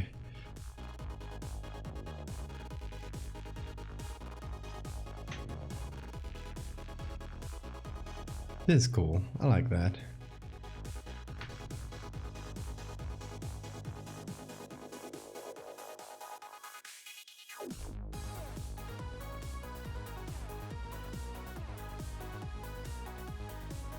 Glaring at you from above.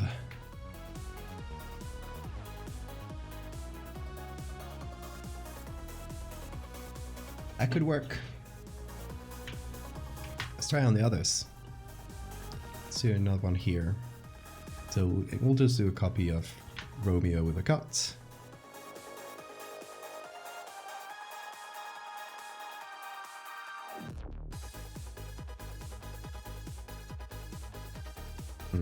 Let's see, what angle do we give it? I think this one can be going around this building. So it looks like popping from around the building like this. Again, we put it into a group, we do a quick selection of the buildings. Just this one in this case.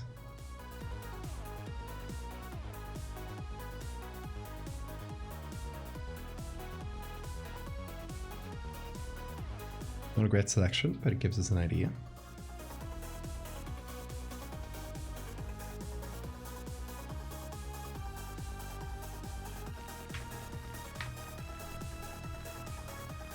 What about here, since we're trying things? Let's give all of them a chance, or quite a few of them at least. This one has an even easier way of testing, which is blend if.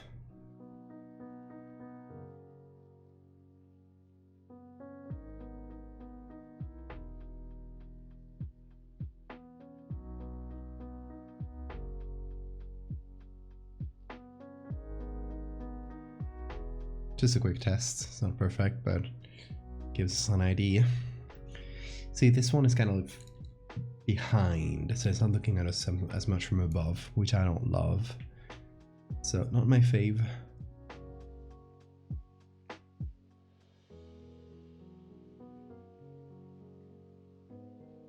And finally this one.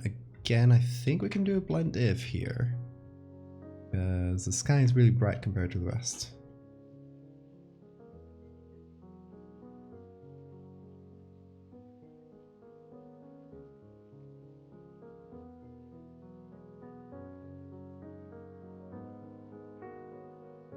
Let's see. Underlying layer. There we go. Off you go, little birdie. Oh, we do get some wacky reflections from the windows, but still. Oh, this one's definitely looking at us from above.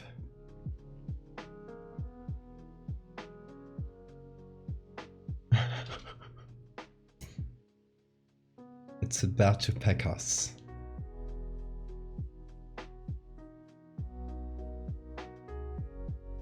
Yeah, the bridge one feels like it's very far away. And there's no really fixing that. Also, lime...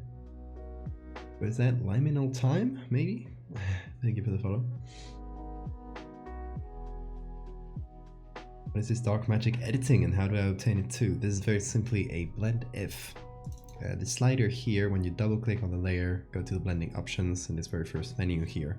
You go to the blend if, and this slider essentially tells the layer you're editing, which is the bird here, that if the underlying layer is dark, if you move this, it'll start hiding things. You can do the opposite as well, if the underlying layer is bright. And then if you press Alt, you can separate that little slider, make it into more of a gradient, which will usually look nicer. You could also do the same with this layer. So for example, if this layer is black, we'll remove it. And you can see it starts with the eyes, then removes the rest. And so on, the opposite. That's the idea. How nuts it must have been to code. I mean, this one is probably one of the simplest ones to code, honestly. It's a fairly simple algorithm there.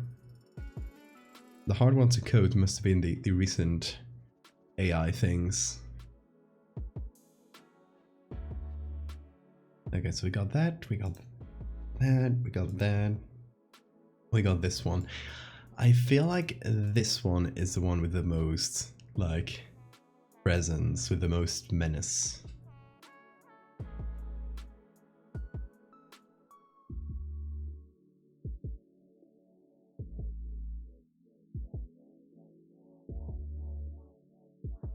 Although I would zoom it in a little bit, so we focus a bit more on the burb.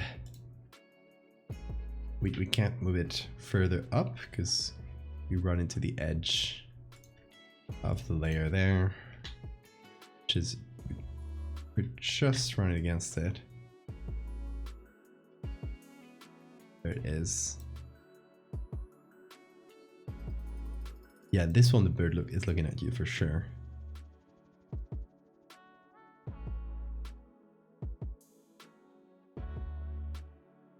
Now I have to find the best angle for it. Maybe a little bit like this where we can see some more of the body, so it's not only the face that's looking at you. It's a little wing there, maybe just a little bit. Letting it be there. Well, I don't know, maybe that it feels like that kind of breaks the perspective a little.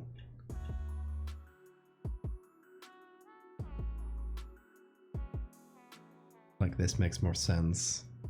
But maybe we can have it so that we'll still get a bit more of the, you know, the edge of the body and the kind of the wing popping up from here. Would make some sense. Now we have to perfect this little selection, or blend if for now. What I'll do instead of doing a blend if, now that we are going with this, is do a selection here of the negative space between the buildings. Hopefully Photoshop will be able to catch that well. If it doesn't, then we'll just do a selection of the opposite of the buildings.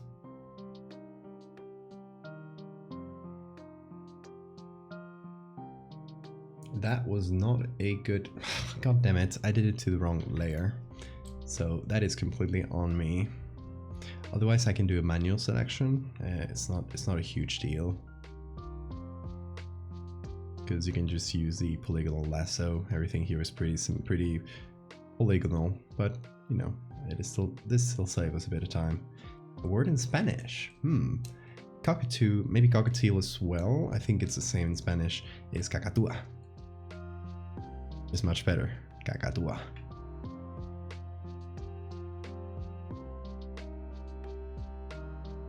There we go, that's a better selection.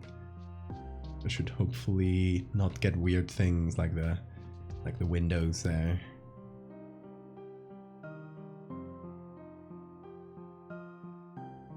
Oh, that's the opposite. There we go. And we remove the blend if. There it goes.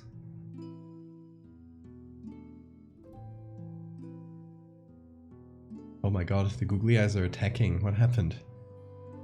What happened?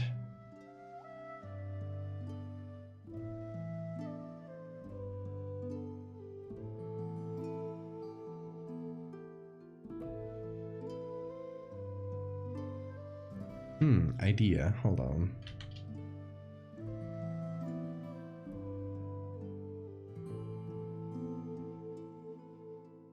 Letting it kind of squeeze in between the buildings. Because this one's further back. So, would that make sense? I think it would make sense, right? You guys are offering your eyes to the bird. You are.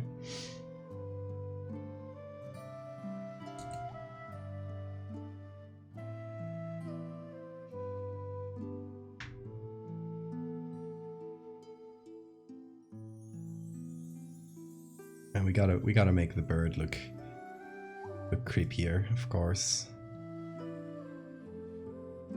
Does the lighting work for us? I think it does. It's kind of coming from the back. It's kind of non-specific, so it works, I believe.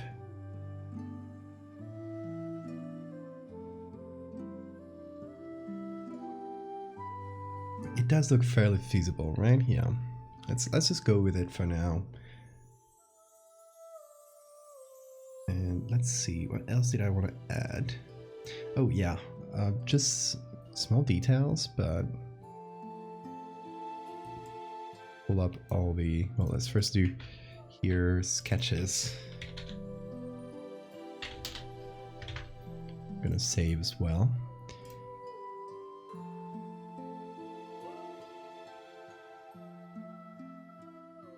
I was thinking maybe we could cheat it a little bit. God damn, that bird thick. And we can cheat it a little bit and have some of the crests show up behind, just like a few feathers. Because I think that looks nice. It'd be fun to include it. What happened? Is that just the selection you made, Photoshop? Try again. Do it better.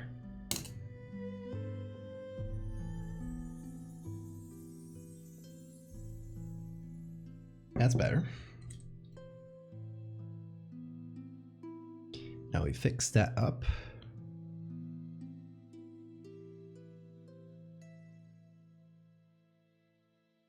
So there's no strange edges.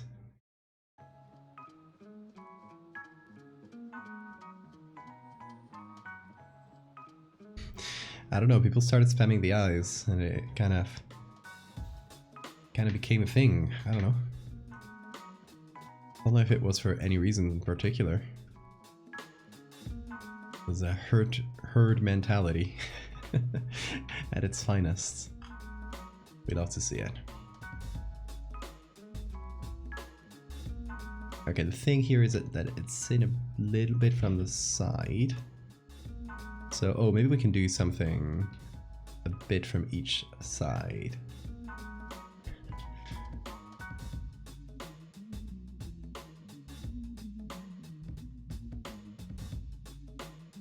Something like this.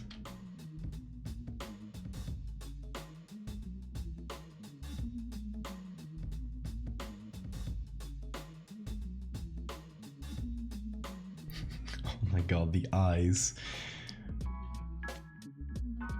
I'm gonna have to take the eyes away from you if there's that much spam. Careful, use them wisely.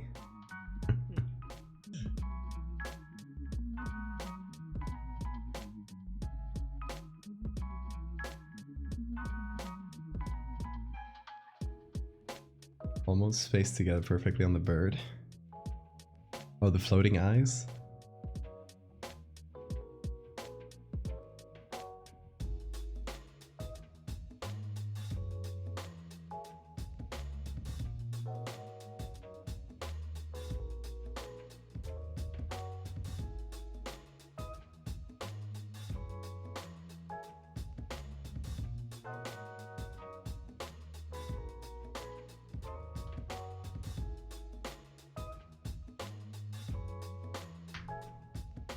Googly eyes.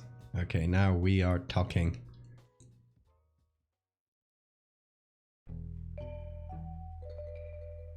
Okay, Memesoy, stop the spam, please. I think we've had enough floating googlies. We got the real ones now. No need for fake ones.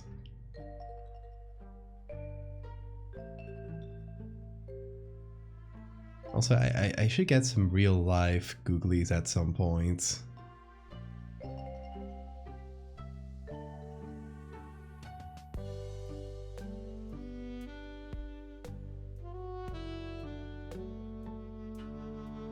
Meanwhile, you're about to get timed out, I'm not kidding. There we go, Sora's on it.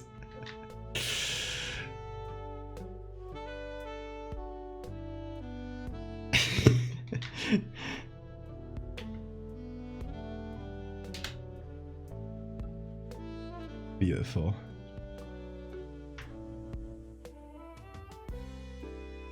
Let's make one a little bit more shadowy, since that part of the face is more shadowy.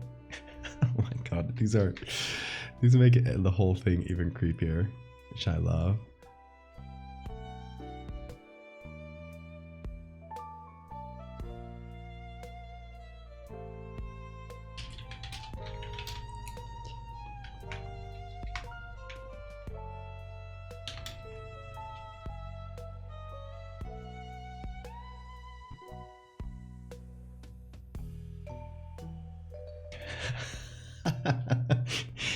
Memes boy spammed the eyes one too many times.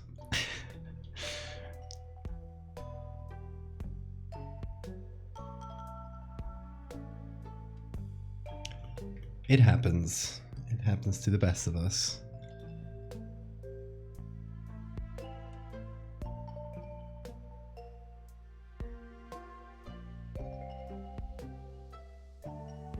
We do a little bit more yellow in terms of color on the crest. And this is looking so silly. The goddamn googly eyes with the shading on them, they look next, it just brings it to the next level.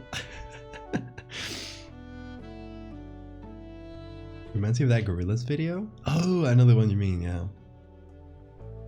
I can see that. Oh, also, we're missing something very important. But fret not. It is about to arrive once I fix up some of the edge here. I need to shift it this side. There we go. Okay, something extremely important. We gotta take the cockatiel. We gotta take a Romeo. Very important to call him by its name. Let's combine everything into a single layer. There we go. And now I'm gonna flip that, put it on something like, I don't know, screen or something, so we can see what we're doing to the reflection.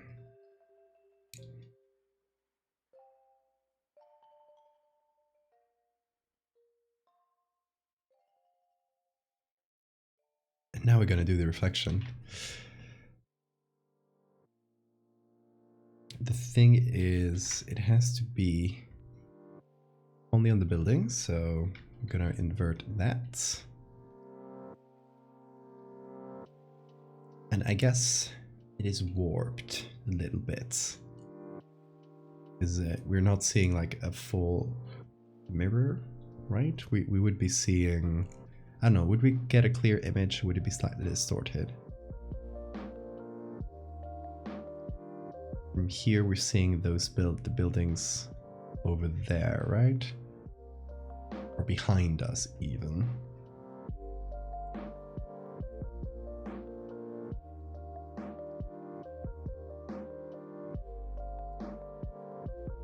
Googly Owl giveth, Googly Owl taketh away. Exactly. Well put.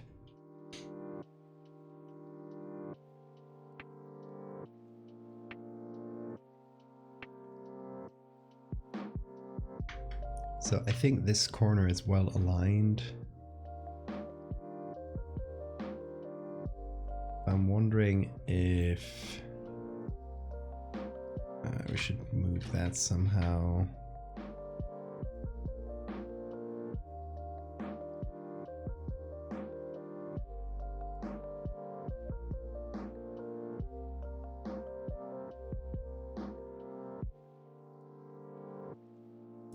Like it gets a little bit distorted or something. It's not perfect reflection. I'm not sure. Reflections can be pretty like messed up to think about. Sometimes they're really counterintuitive to our rational minds, to our instincts. We know how they look.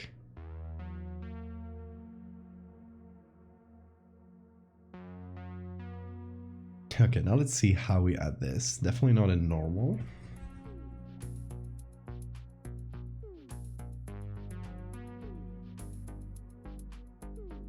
I think it has to be something like this.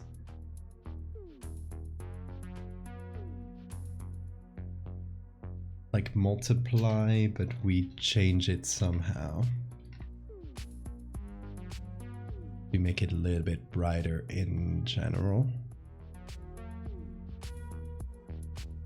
Yeah. And then we have to do something below it to take this part here and fill it up with normal windows. As weird as that sounds, this bird would be covering the reflection of the building behind it, so we gotta fill it up with the same windows as the rest of the reflection so it feels normal. At least I think that's how it should work. We shall see what it feels like.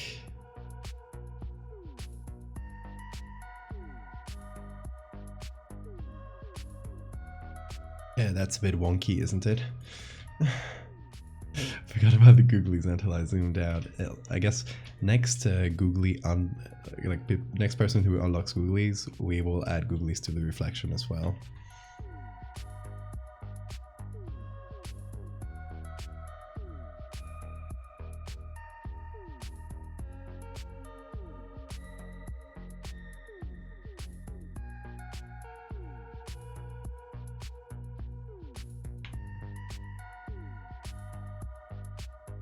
For consistency, you know? Very important to be consistent in our googliness. It's only that pleases Googly Owl.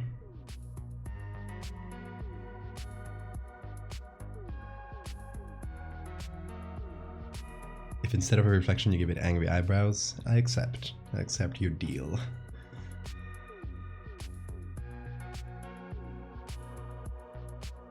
There they are.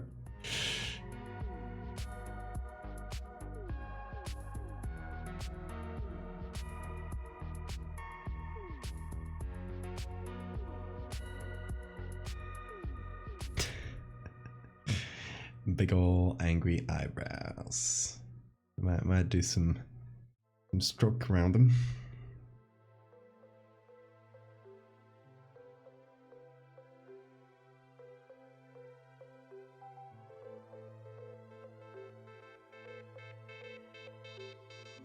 Got a headphone out. Okay, thank you so much for coming, who did. I'll see you in the next one, I hope.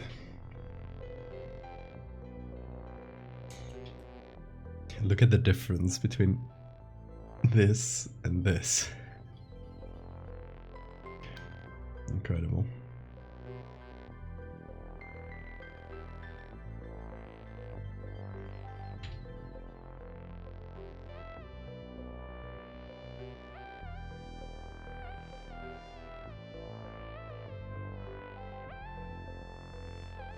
Okay, I think the reflection looks pretty dope. I like that.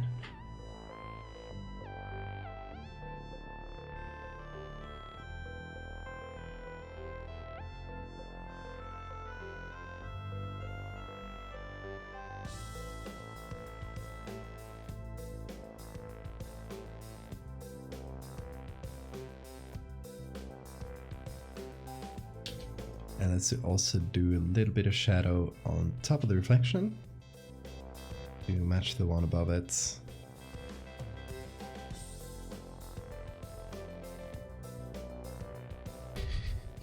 Yes, the Angry Birds reference. See, I was wondering if we could maybe add a little bit of the wing. I don't know if we got pictures of the wing. We can see it clearly from below. I think one of the ones that they sent me. Oh, it's kind of blurry. It's not the best because it's the cockatiel in the shoulder, and you can kind of see it like flapping its wings behind. But maybe it could work.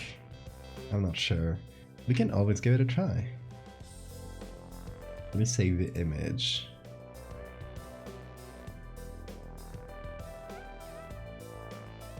Now let's put it on here, and we'll also have to add it to the reflection wherever we add it, but that's fine. Let's just first see if it works before we do reflections and all that kind of stuff. This is, well, this is the client with Romeo, the cockatiel, and look at this flappy wing in the back. It's kind of just flapping around out of focus, or with motion blur, sorry. So if we use it, it has to be like motion blurred like that. Or we can get another cockatiel wing, but it's more fun to use the real ones.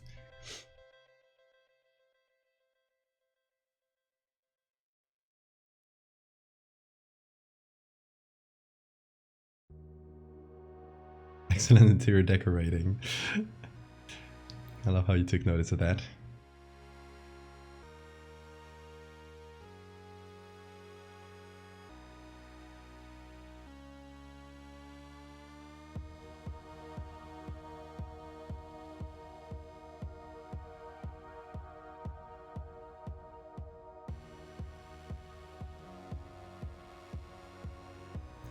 Want me to find cockatiel wings?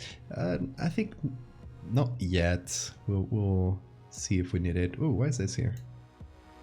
Weird. It's the streamer bot thingy. I don't know.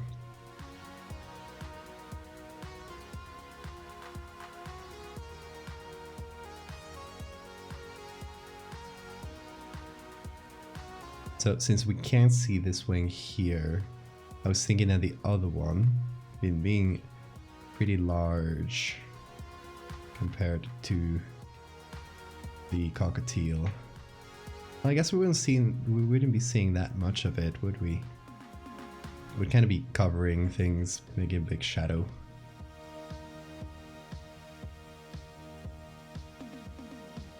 Although it could pop out from the other side as well. I have to pop out from the back here. If it allows me. Okay, hold on. Let's give Photoshop a second while we save.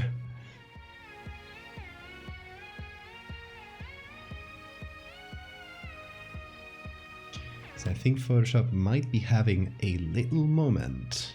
Yes, it is. Okay, let's wait for it to save. It's at 80%. And we'll close and reopen the window. PSB. Oh, that might be because of all the stuff I added. Sure. No, let's not do the PSB. Let's wait a minute and remove all the older sketches and pics, etc.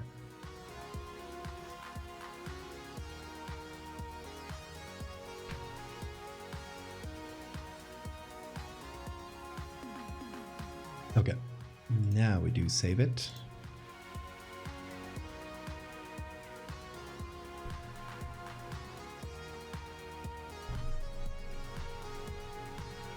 Once that's done, we'll close. Say hi again to Gandalf as I reopen it.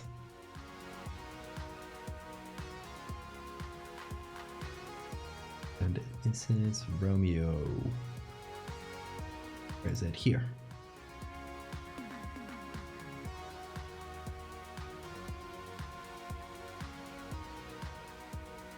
Hey, we're back. Back with Romeo. And we can hopefully now actually edit this, yeah. Diamond Dragon, welcome. Thanks for the follow. So that would be here. See, so that means the other wing is very far forward.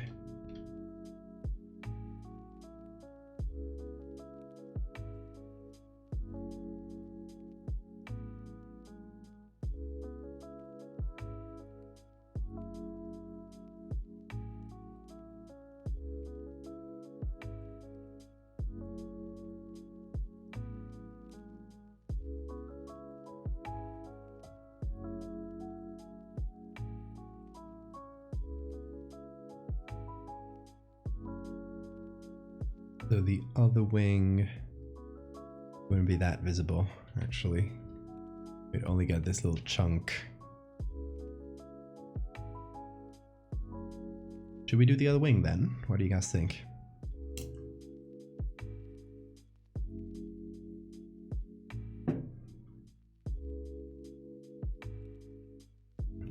Oh, that one you sent me is actually quite good, Sora. Chaotic bird. It feels appropriate to the ones we're using, so we could use it as extra texture perhaps, to complete some of the missing texture from here.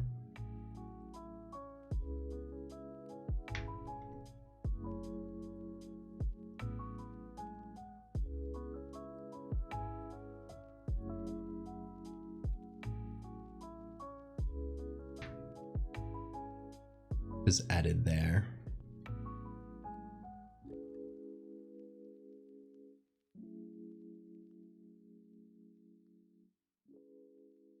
Or even, no, because here, yeah, okay.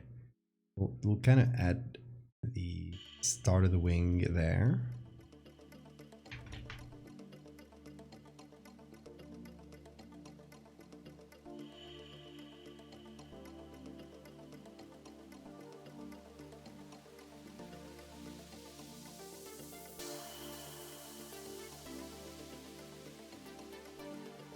Fix that up.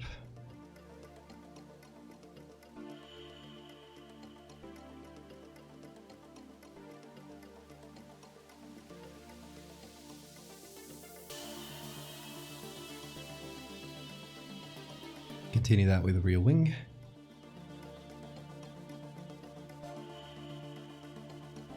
And just kind of mix them together wherever possible.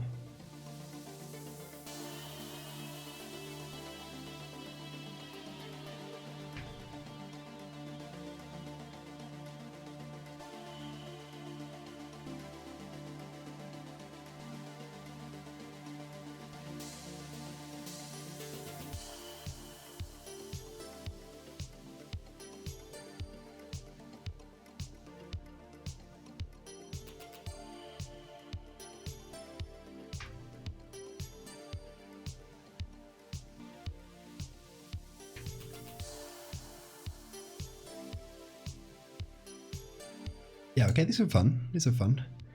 Now we just need to mix that, you know, the edge of the wing here with the body. So we'll try doing that.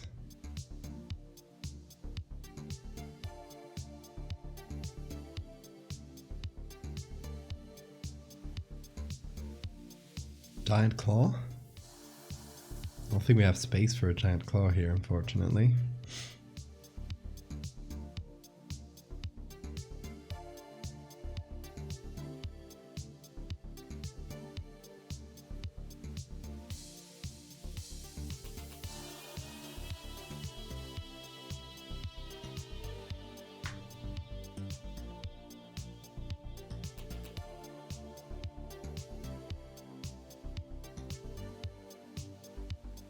Not sure what layer is causing. Oh, there it is. There we go. It was a little layer annoying us.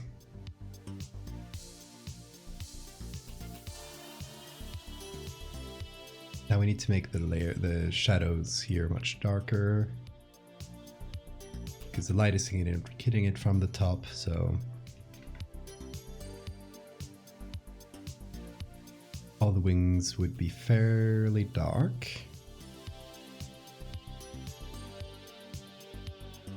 Including the original one here.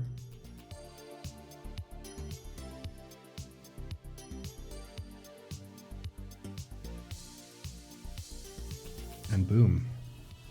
Nice.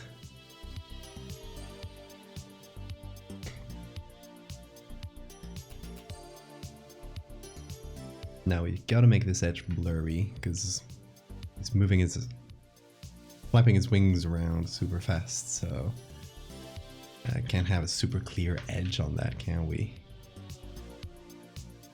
It has to kind of fade out, become blurry as it goes.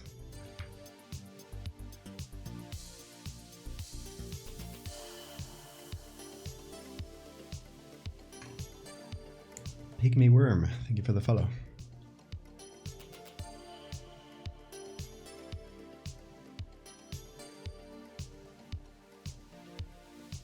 Let's do a color layer.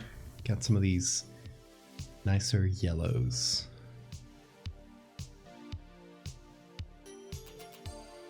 And sprinkle them in instead of these kind of greener ones that I don't like so much.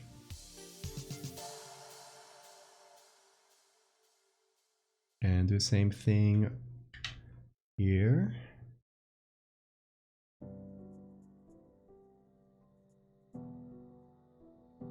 Do we get any more reflections from this? I don't think so, actually. That liberates us from having to do reflections, which is nice. We've already done the face one.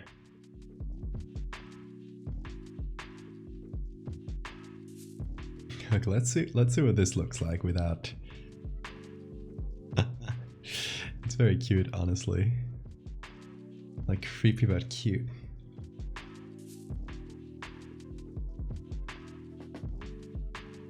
The building behind this one? I don't think that would reflect, unless it was like straight behind, like right behind. This is reflecting things that are further above.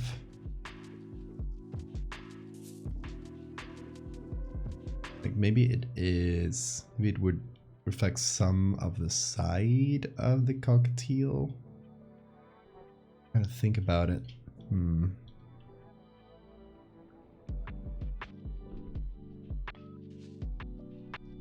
No, that one wouldn't, because it's facing away from us, so the light kind of bounces away. It doesn't bounce into our eyes. It should be facing forward. Like the building should be tipping towards us for us to get that reflection. This one here, I'm feeling like this little reflection might be this building. Is it? No, it doesn't match. No, because there's like a dark spot, a bright spot, and a dark spot. It might be the side of this one, maybe, but we wouldn't get the face of the cockatiel there, so we're good. I think so, at least. Sometimes it is hard to wrap your head around it, but yeah, like I said, reflections seem like a pretty simple deal. They are very, very complicated.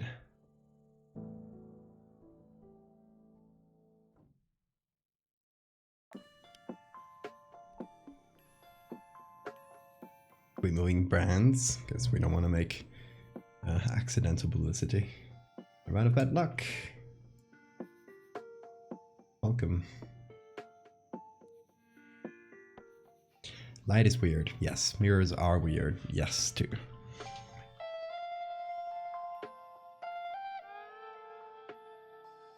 I kind of love the googly eye version. Oh, hold on. Let me mute myself for a sec.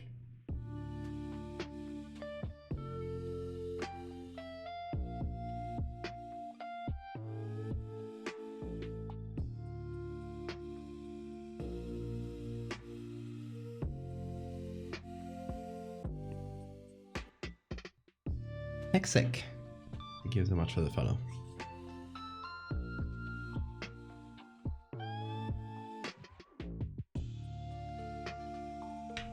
Okay, let's see how everything looks when put together. Hi, Hexic.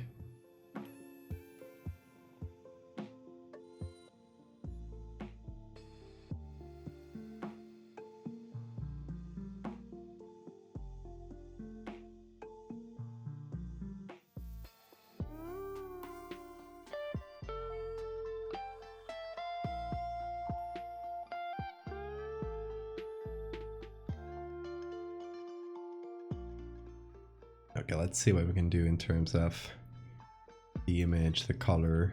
I think I would, reduce the saturation a bit. Do we try to make things foggier? Just add hazy look to things. Because I did really enjoy the one that was hazier. I think we can give something a try. We can go here, filter, neural filters. Let's see. There's one of the AI ones. One of the newfangled inventions.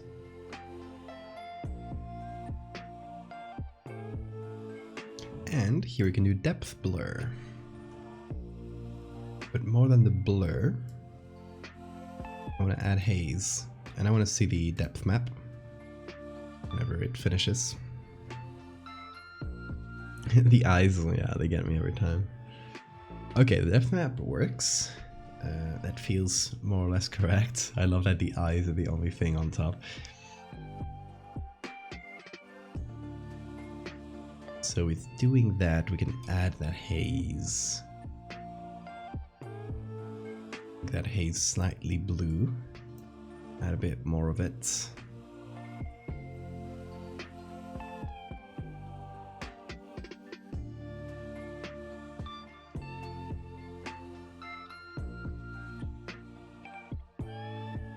We blur things a bit as well. The extra cursed eyes.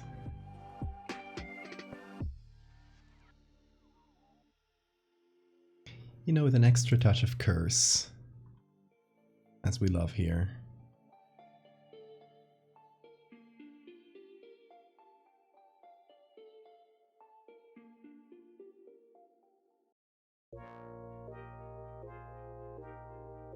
You do the camera raw filter. See what that looks like. Give it a sec. Okay, it's looking very hazy.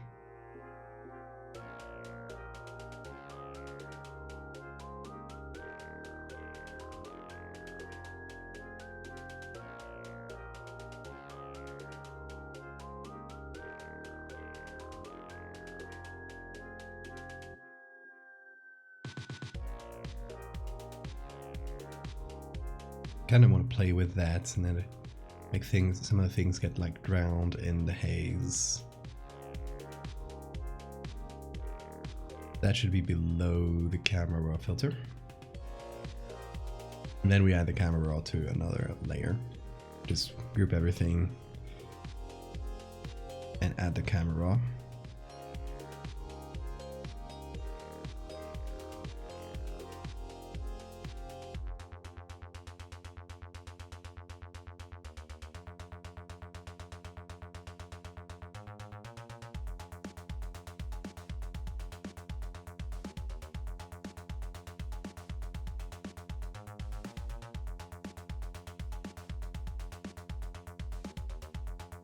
Okay, now we put everything again into one layer and we move the camera all this time. Wait it. There we go. Nice.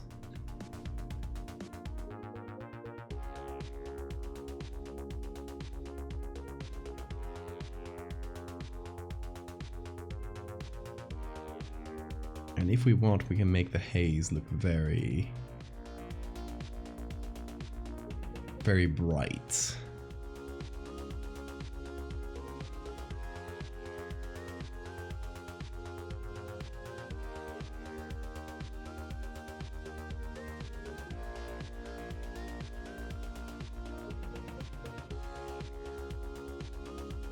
With a little bit of color grading.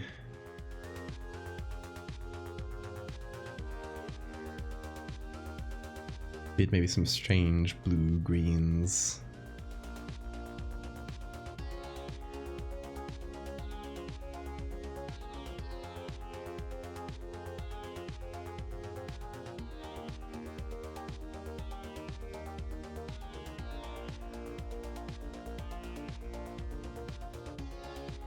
Something like that. This feels probably blurry.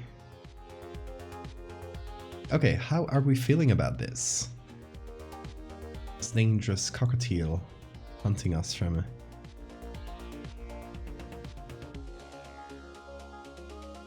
above the buildings.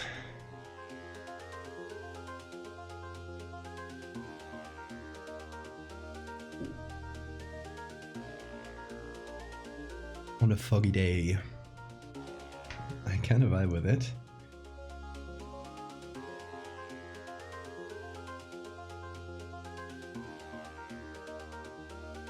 It's kind of dispassionate without the googly eyes, yeah, which I like. You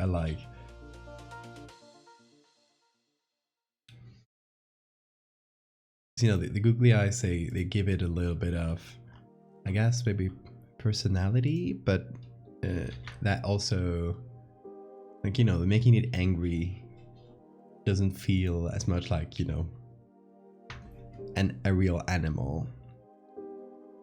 Well, this does.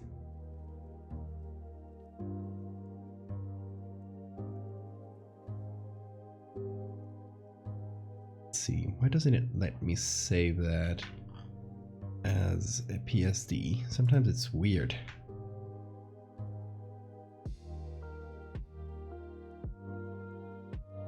Well, let's see if now it works. Give it a try.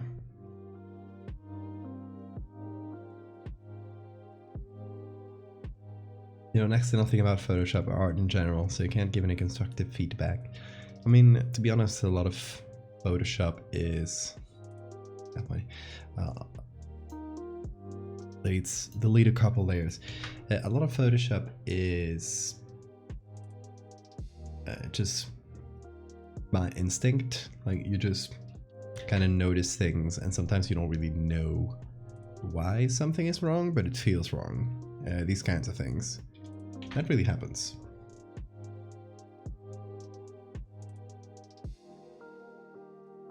Let me change to...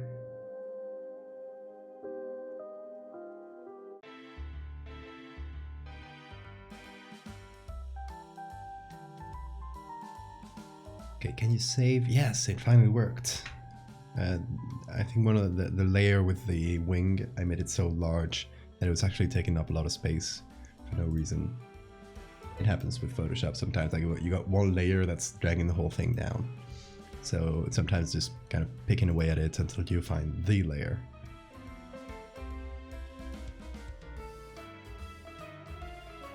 And back to the googlies, of course. So what do we have today? We have, so far, Romeo, a huge cockatiel, and we have Gandalf, the ghost cat, or the how do you call it? Will-o-wisp cat. With googlies. Very important. The googlies are essential to the experience, of course. And now, for our third and final trick of the day, let's see if we get to finish this one. Yeah, we've been live for 2 hours. I feel like we can still be on for a little bit more. Hold on, let me leave you with Romeo for a second, as I notify the client that we're going to be working on this.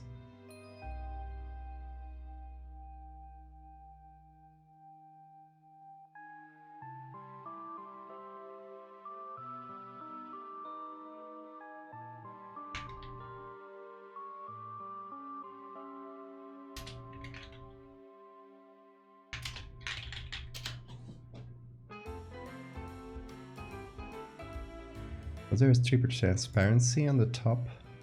Gandalf's image. Oh yeah, this little thing, that's a classic well, display bug. It's not really there, it just appears sometimes at different zoom levels. But it's not really there. It is Photoshop that's imagining it for some reason. Yeah, it happens a lot. You can see it all around the edge now.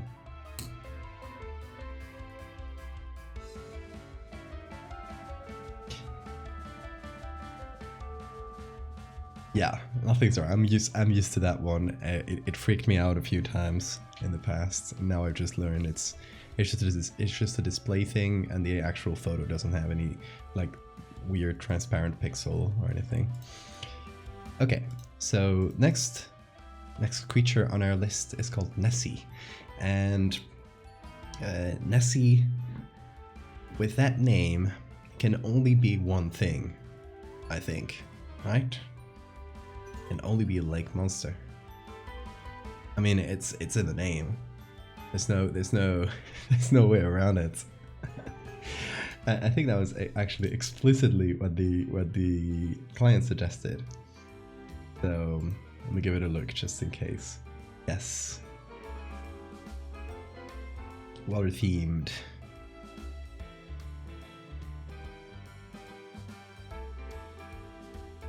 Yes, exactly. This pose is good. Already hunched over. This one may be a bit like, I don't know. I don't feel it as much for water, like something popping out from the water. But here I can see that. I can see that working. So I think, yeah, like some kind of water creature, a lake, a swamp. I feel like with that name, it has to be a lake, right? I mean, they're called Nessie. It's as literal as you can get. So I'm feeling like I love the history of cryptozoology and people who've been obsessed with finding Loch Ness Monster and those kinds of cryptids. So I think it would be fun to pay an homage to those old grainy-ass pictures of lake monsters that were clearly just a toy or something like that, right? But there's these kinds of, is it a log? Is it a creature?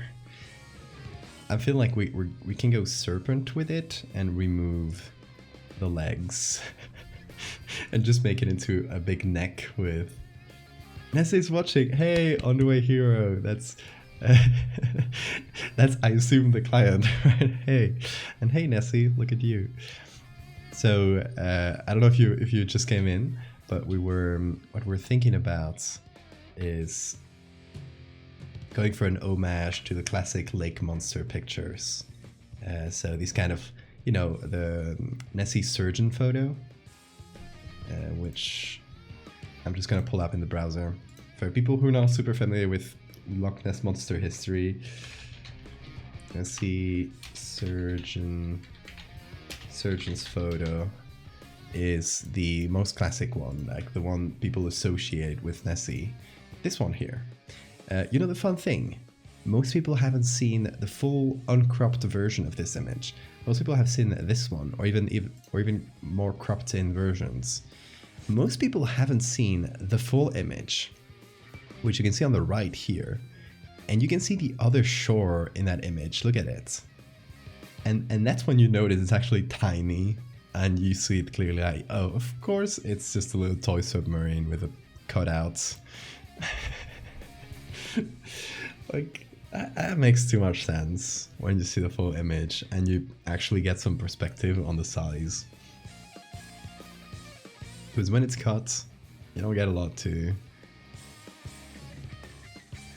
And oh, this is not the surgeon's photo, that's another classic Nessie photo. That was so there was this one crazy Nessie person, one of these conspiracy theorists, that personally believed Nessie was not a lake serpent or anything like that, not a dinosaur, but a huge cephalopod. And this was an eye stalk, so just like a stalk with an eye at the end, and the rest was like this huge, like squid-like thing under the water, which was like just the weirdest theory. So this person actually made a puppet and took a photo to prove that his theory was correct, and there's the supposed eye stalk, which is really funny. So we love Nessie lore here. Loch Ness is a lake. It's not too deep. I don't know how deep the Loch Ness is. Don't really know. In any case, in a homage to this sort of picture, I think that's what we could go for, that vibe for the image. Yeah, it seems fairly small in the OG when you see the perspective. Definitely seems a bit tiny. So I'm thinking a photo coming out from the water and the same kind of like zoomed in thing. So let's just get some water. Something that'll work for our perspective.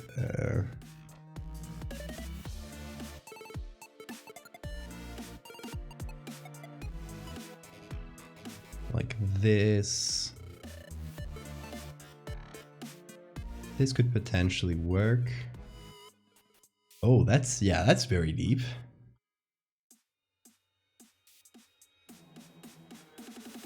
Yeah, so much for just a little lake, right?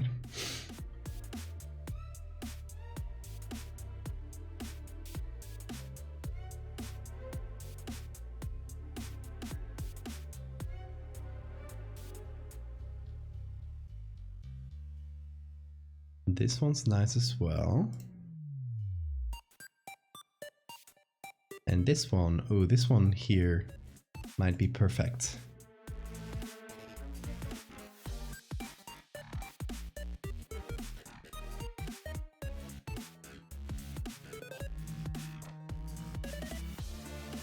I love how every so often someone will come in and claim, oh, they found this strange image in the bottom of the Loch Ness, and years later someone will come in and say, oh, we found the thing that made the image. It was a log. It's always a log.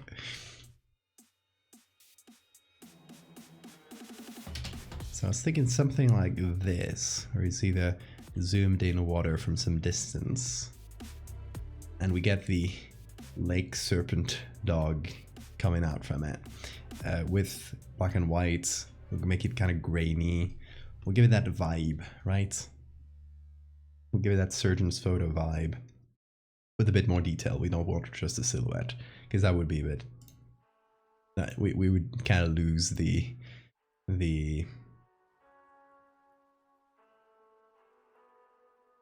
The trees for the forest. But something, you know, like this, where you can actually see some volume. It's not just a silhouette. It's still a classic Nessie.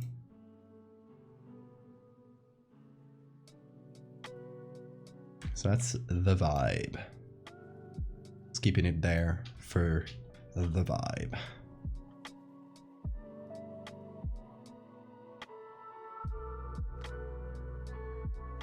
I don't know, is that something you're cool with on the way? Does that sound good to you?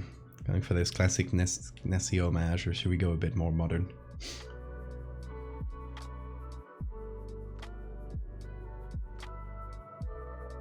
Oh yeah, there's been this scammer on Twitch chats that comes into and does fake donations on PayPal. That charges a bunch of chargebacks, and essentially with a chargeback fee, it leaves people in, like, it makes people lose thousands of dollars. Yeah, careful with that if you stream on Twitch or you got a donations page open, because that's apparently a new thing to be worried about.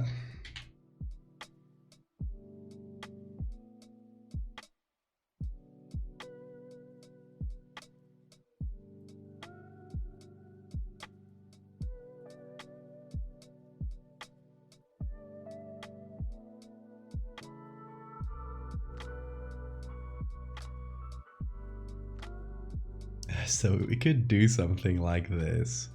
Could be fun. This kind of fake neck. Make it a little bit longer. Very much found footage vibes. And then make maybe a couple more waves, or one more wave of this sea serpent.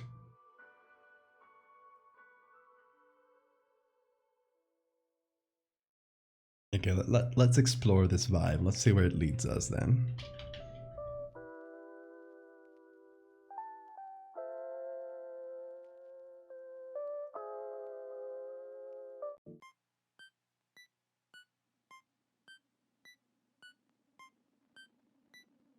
Careful guys, this is Lavender Town song. It's like the creepypasta.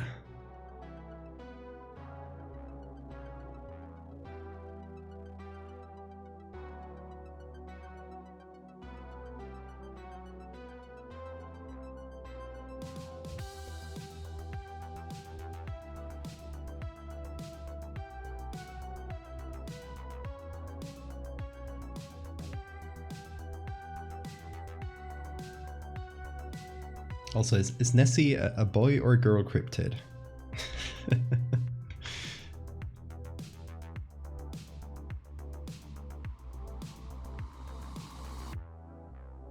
Hey, the Honduras. Hello. Hello, Janser Blood. Janser Blood. I think I said it right. First try.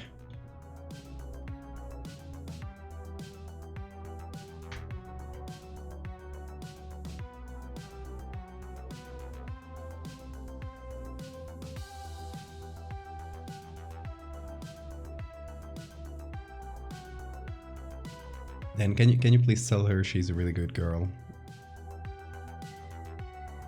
She has very cute eyes. I love when you can see the white of the eyes on dogs. It's the cutest thing ever.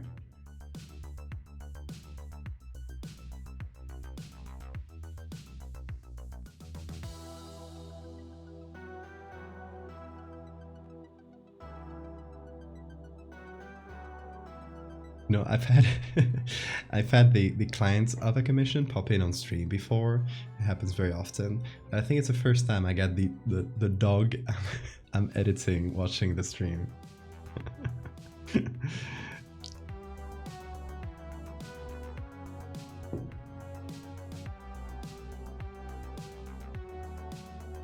Give her a treat, please do. Treat on me. Hey, we managed to make that look like a long neck, which is pretty good so far. Now I wanna take another little bit from the body Maybe we turn it around, flip it, just so the patterns look different. And we don't kind of repeat patterns that much. And we turn, for example, this part, this little cylinder, dog cylinder, we turn it into another part of the neck. And that way, I'll use this selection here, which will be easier. That way we can get this kind of long body, but it'll still keep the patterns of the dog and, you know, that black and white pattern. That's fun. Let's be careful not to include the face again, and we'll just cut out the legs.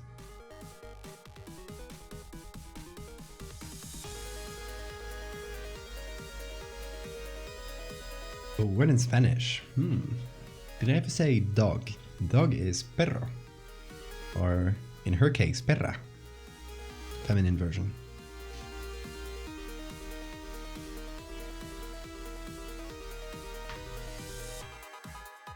So, okay, let's fix up this little doggy cylinder we've created. Remove the shapes of the limbs.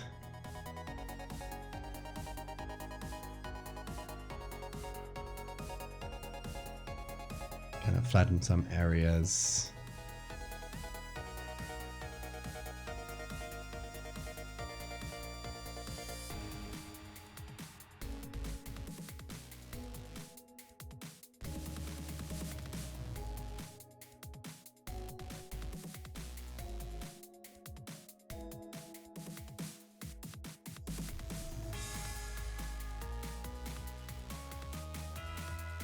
Soy de España.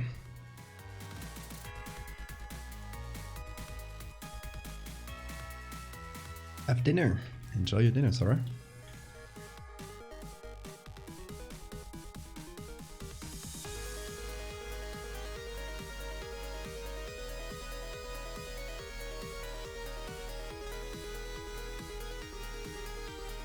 Okay, now we just have this little corner there. That's slightly annoying.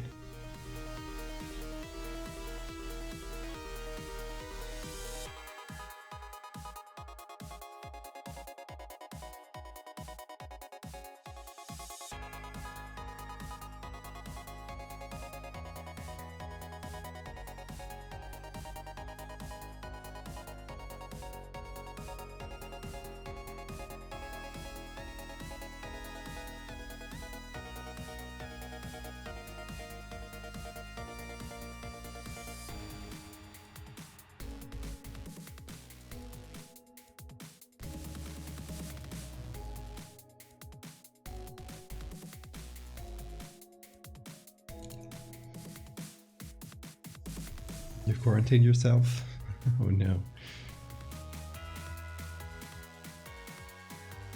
Hope he goes away quick.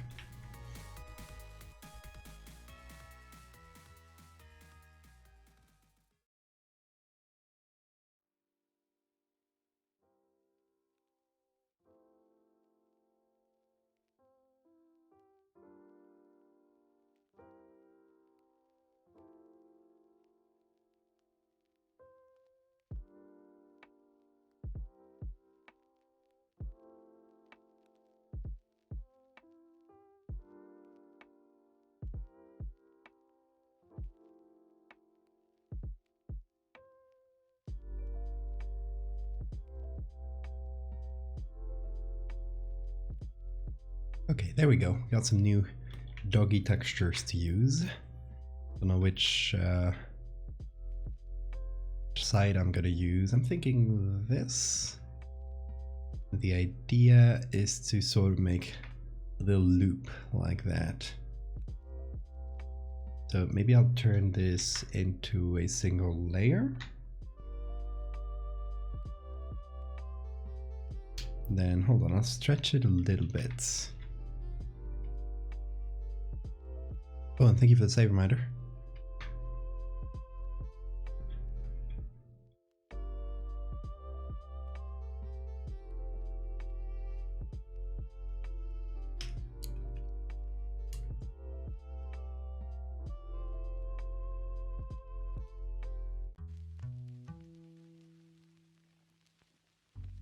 Now we can do a puppet war, perhaps.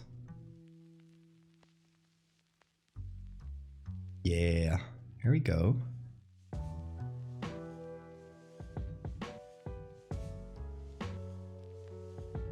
That's the entire reason why we made a weird cylinder of dog. That was what was in my mind all along. Just wormified this dog, exactly. You know, another classic Nessie thing, it's often seen or represented as this serpent kind of going up and down in the water. It's just twisting around, yeah.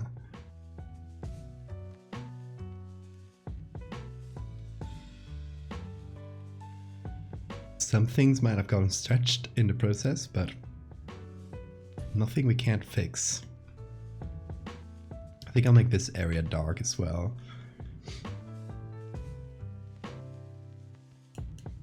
Thank you so much, Ecstatic. You have a good time zone wherever you are.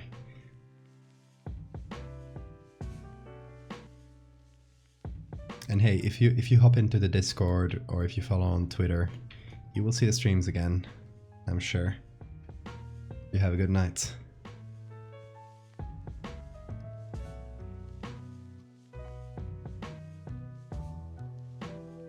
This is great. When she stretches out, I call him worm mode. That's perfect. Accidentally perfect. I love that. This is a literal worm mode. Thanks for the link, Nextel. I forget, sometimes I say things and then I forget to link them, and I should. Yeah, y'all should join the Discord. It's a super fun place. Full of nice people.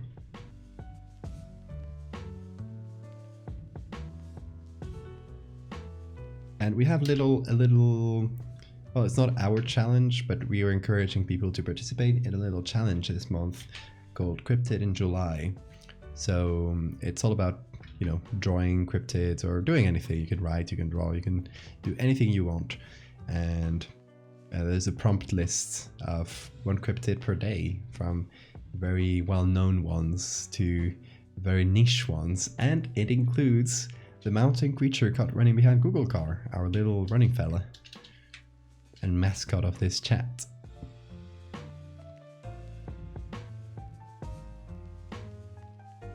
Yeah, we just hit 1,000 members. It's great. For those wondering, it's not your typical streamer Discord. I just run it. I just happen to run it, but it's not at all about me. It's a great little community of horror artists and people who enjoy that. So that sounds interesting to you. Check it out.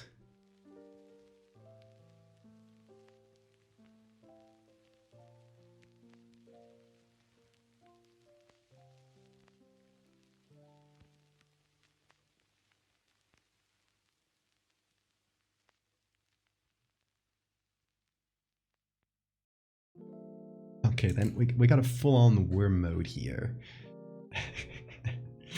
I love how it just kind of looks at us kind of guilty, like, oops, you got me. You weren't supposed to see me. I've been hiding all this time. Don't tell anybody that I'm a dog. That's what Nessie here is telling us with that look.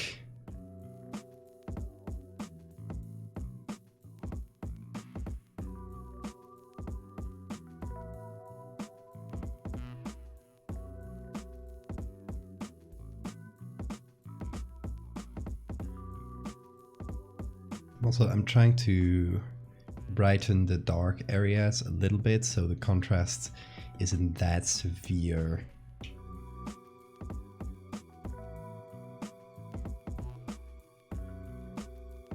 And we'll still get some, oh, that's not the wrong layer, the right layer. We'll still get some detail out of the face and stuff. And the little nose, very important.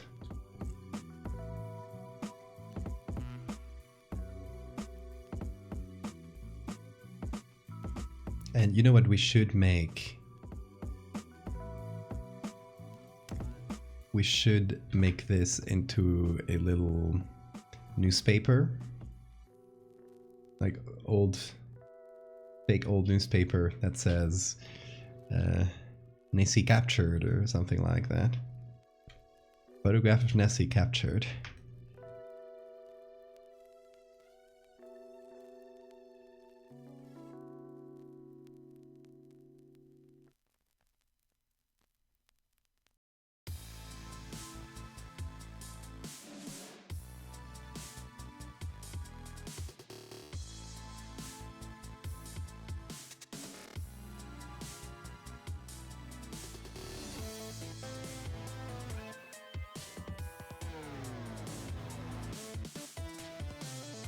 Because I have a template for an old 30s newspaper that I've used in the past. I kind of just made it into a template so I can use it in the future again. So I could just plop that in there. Hey, do that. I'm just gonna call you do that because it's fun. Do that. Thank you for the follow.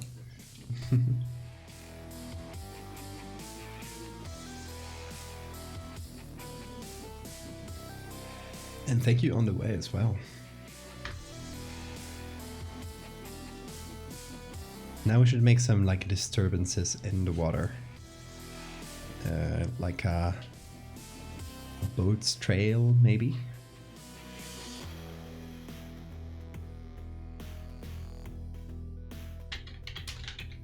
Do you call it a trail?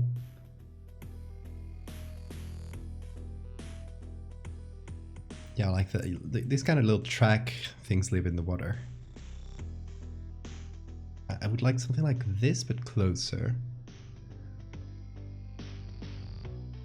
The wake, yes. Thank you.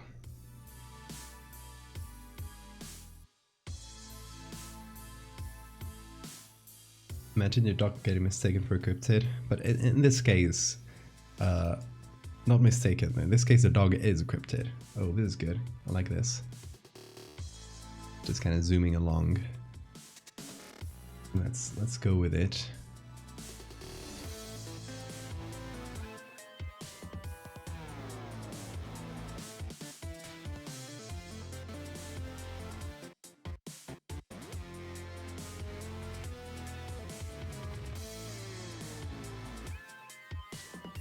Let's see, I think we can make this one work.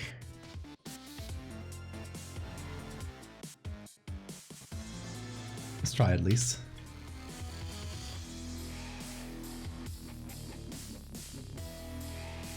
We kind of go the opposite way. So I erase it, what I need, and then I invert that. And that's actually not very good.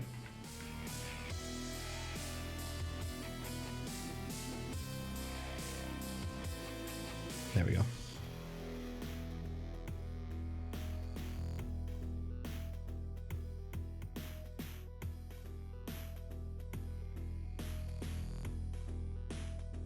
Okay, what I'll do is this one be in the front and this one in the back. Them a bit larger. Maybe I'll separate it in two.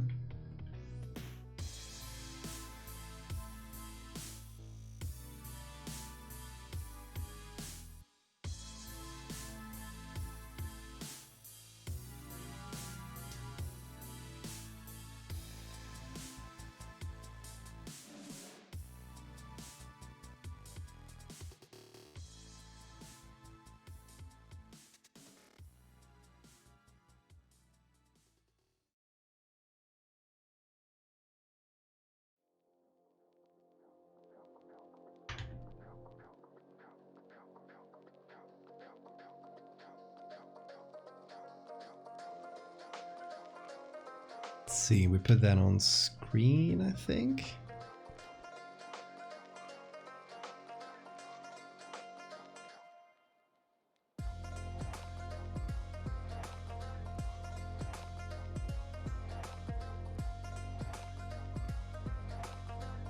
And we try to remove all boat traces.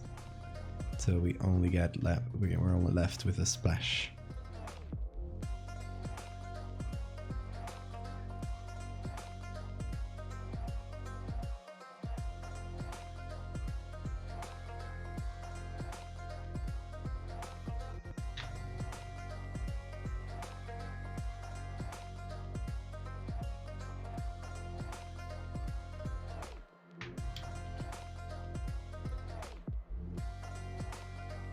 And oh, there we go. We had to make it a bit darker.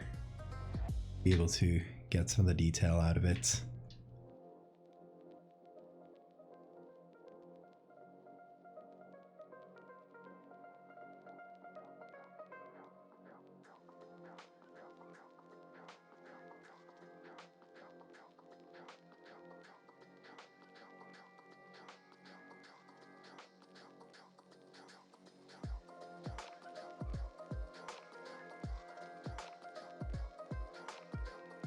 Let's pick this up.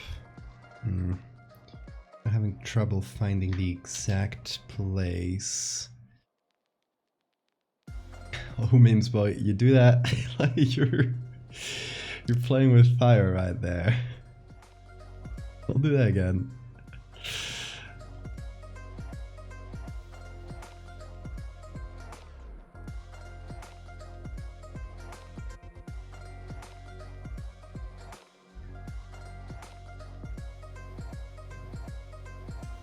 Okay, let's put a one behind.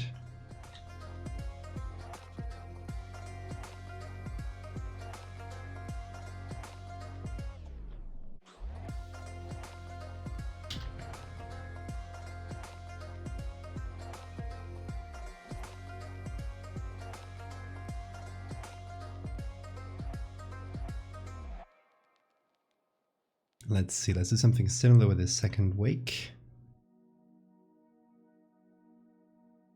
Again there we go. We put it on screen, we make it fairly dark. And we make it maybe long enough to cover both sides of the noodle.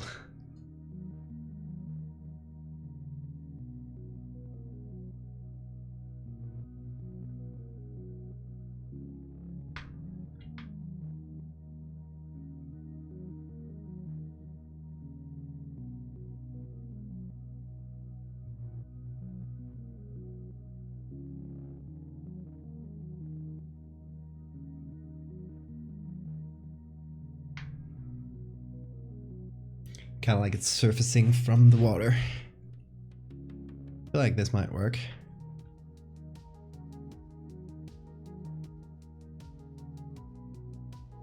Maybe there's a little bit of hand painted help.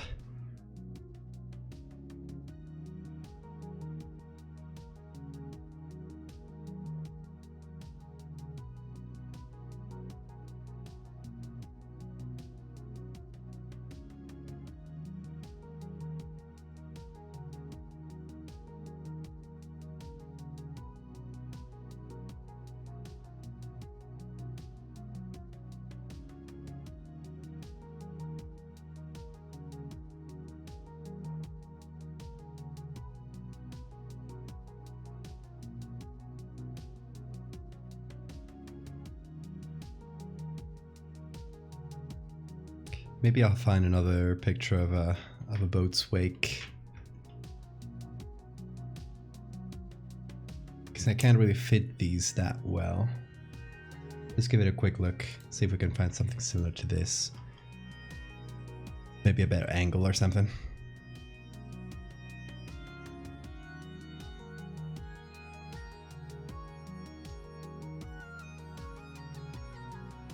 Maybe more than wake, something like splash.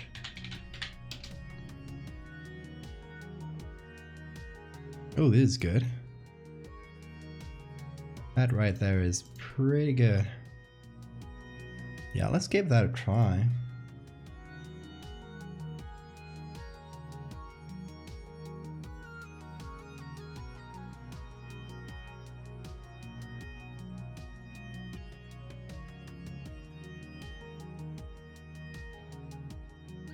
Let's see, let's put that on, I want to say lighten.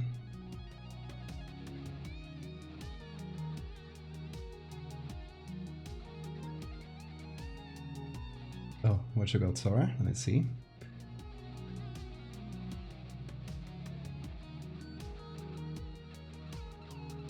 That's not bad either.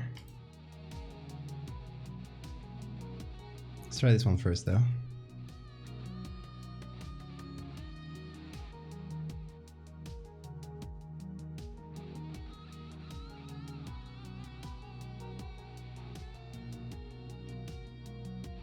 Another one with a comment and the link. Oh, that one's good.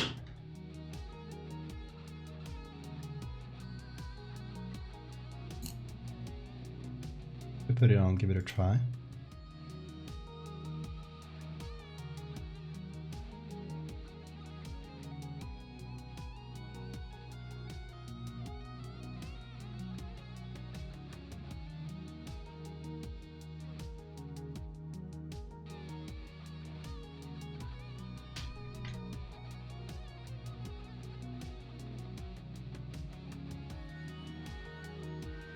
Oh, this one's good.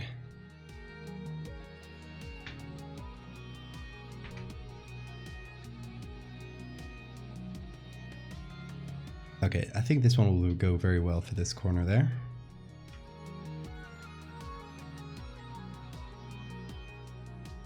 I think probably the best one so far. To make it feel like it's, you know, popping out of the water. Or just moving a lot of water around, you know? And this one, if we just flip it backwards, can go very well right there.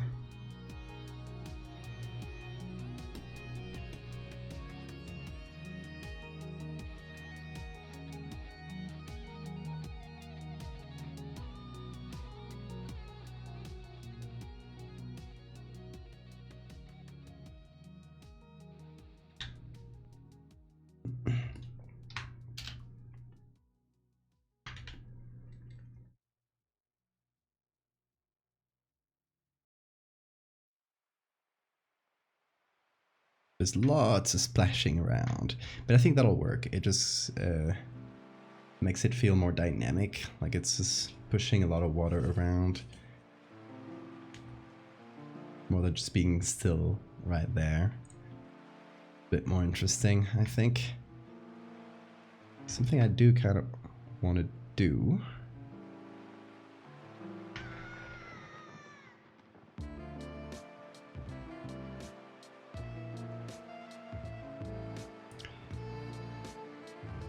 I want to continue the loop just a little bit here.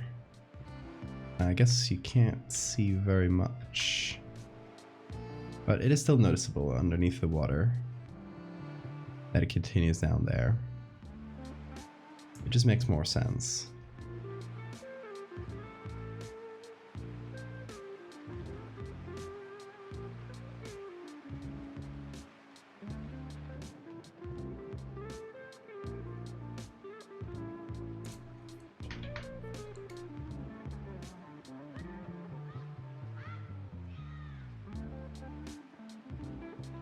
Okay, should we put this in newspaper? What do you think?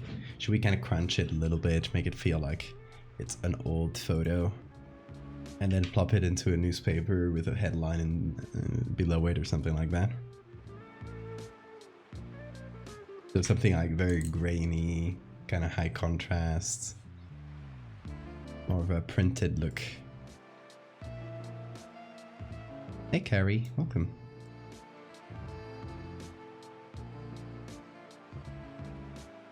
Yeah, sometimes with these kind of effects, it's all about layering, and then some are going to be higher detail than others. But what I figured is that when I add the grain, it's all gonna blend together.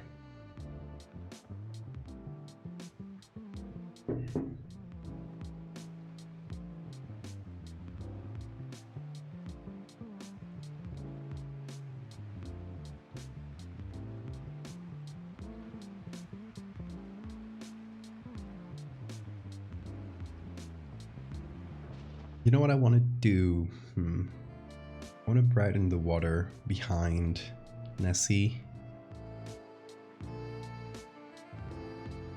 So I want to take the background layer here. I'm going to give it a soft light layer.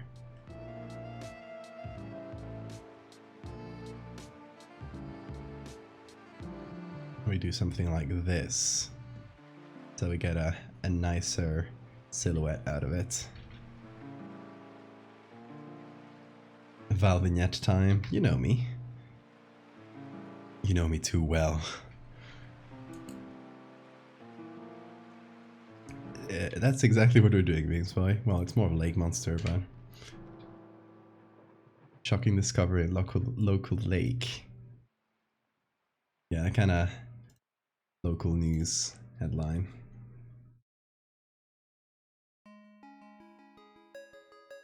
Okay, so now we can see the silhouette much better.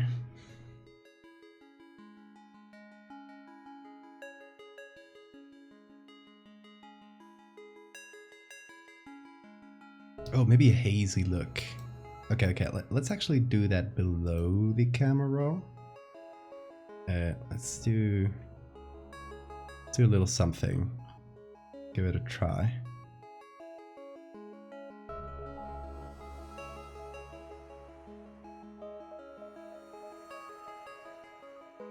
Hey, Razvan, welcome.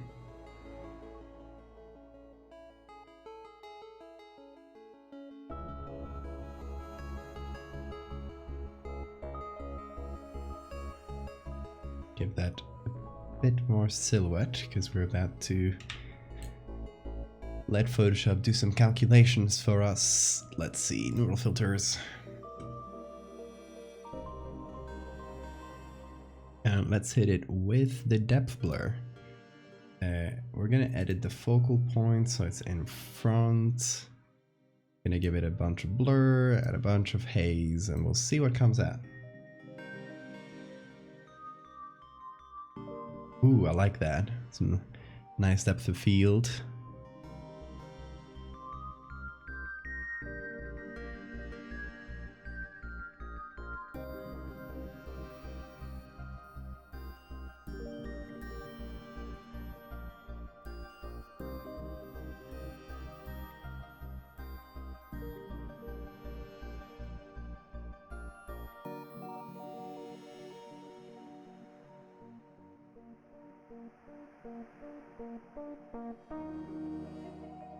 Nice.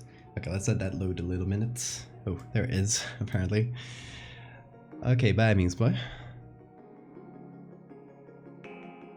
It's not the best depth of field I've seen, but you know, it'll do.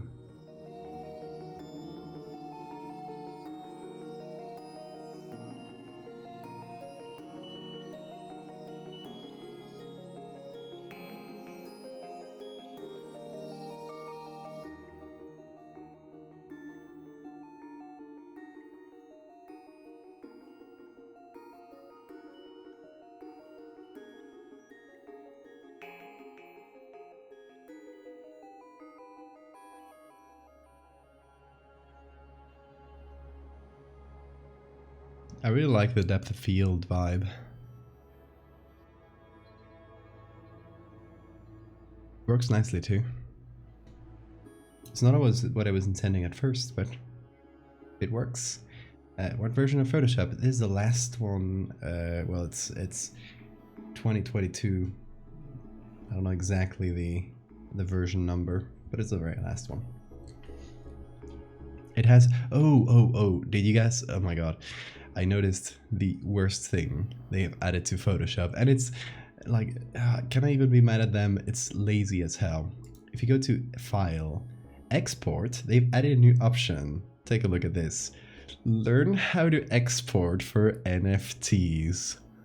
It's not even function, and it literally is a link to their website saying with a tutorial of how to make an NFT. Like it's nothing.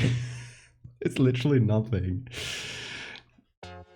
They said, they promised a few months ago, for context, that they would make a make NFT button because they were super invested in like NFTs doing well and whatever bullshit.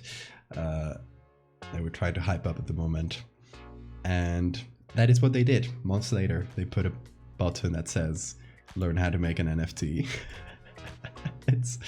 It's stupid as hell.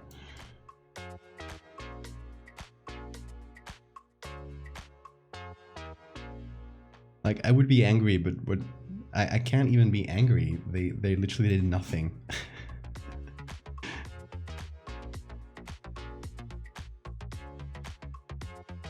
They did the laziest thing possible.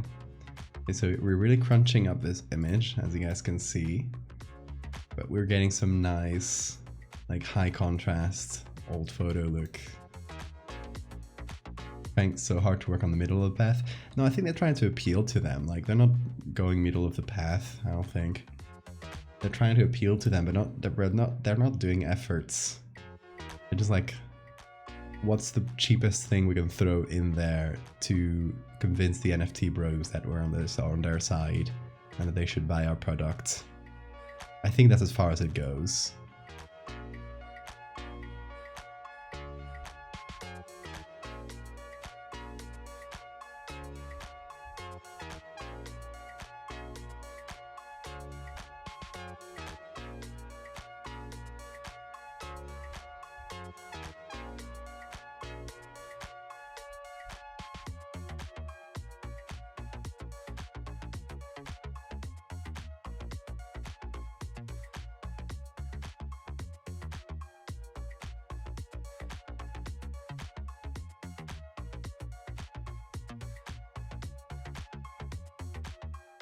Let's make the eyes a little bit clearer.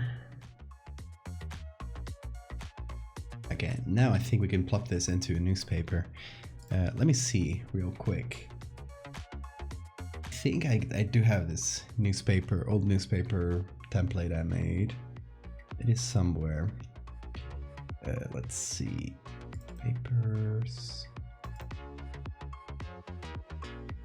Newspaper? Oh, and thank you for the save reminder.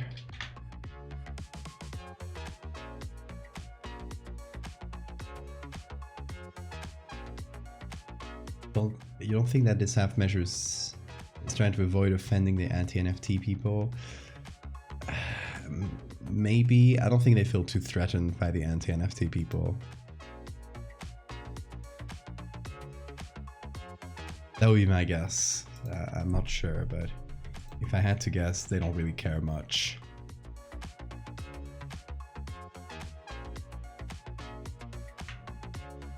Absolute favorite graphic design page for inspiration. Started to do NFT of the week a few months ago.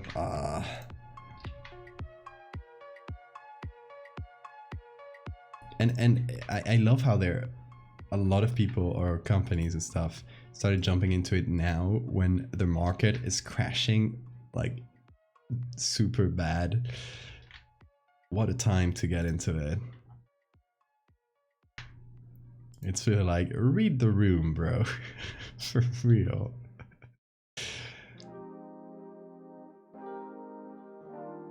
Okay, so I got this old newspaper, and here's the version with text and version without text.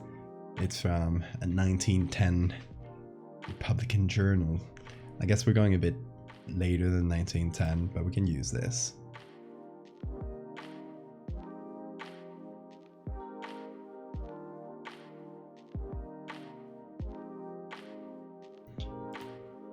Yeah, it's like the NFT market, or the NFT space, like they like to call it, is, oh, I was pressing the wrong keys, is like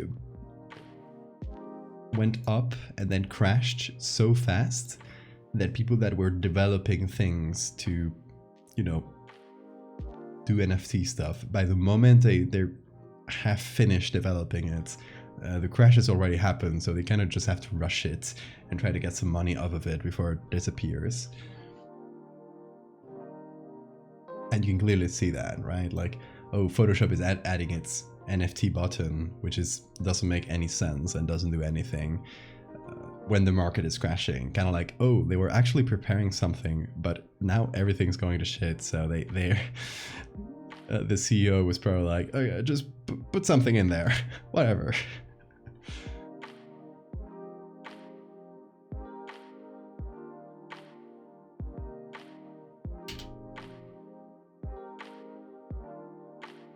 Let's just pretend we did something.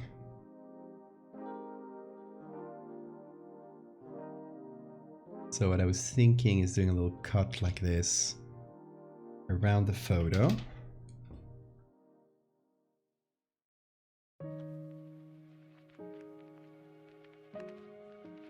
Then we put the text from the base image around the sides. Something about a chapel or whatever. Not important. Something about a meeting. Again, not important. We just kind of want to have a clean slate.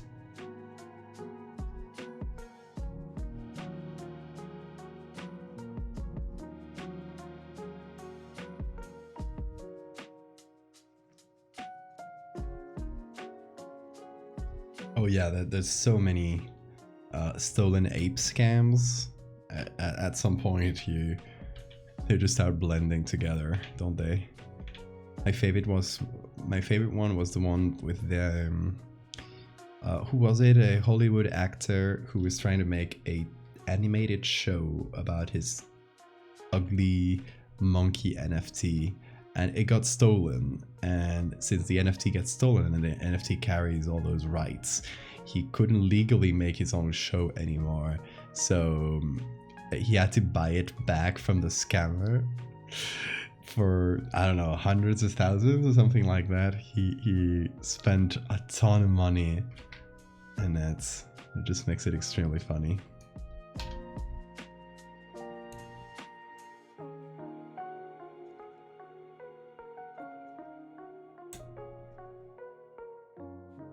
Okay, so we can do a big title here.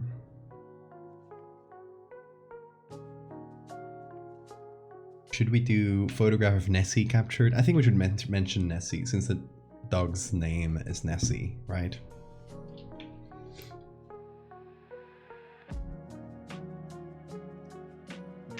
Where am I writing? Is it? I want to write.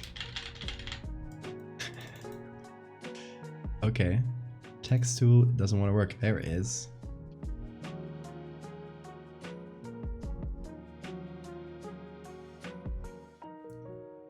Yeah, the show looks absolutely horrible. As with anything NFT looks horrible. Who was it? Kevin Hart, that comedian, released a trailer for a show, and it looks like absolute dog shit. Like with 3D, it's this sort of animated show about himself and his life, and it's like absolute dog shit 3D characters that everyone, when it came out, were like, this feels like an NFT. And indeed, they looked into it, and it was tied to an NFT collection that they were releasing at the same time. Hey Sam. So yeah, you can smell the NFT stink the moment you see it. It just looks like shit.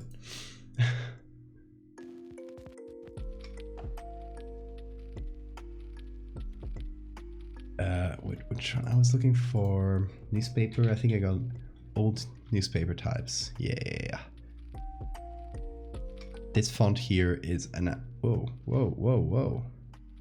Calm down, you little font. What is it? Okay. Anyway, this one will go well for the, not for the titles, but for the text itself.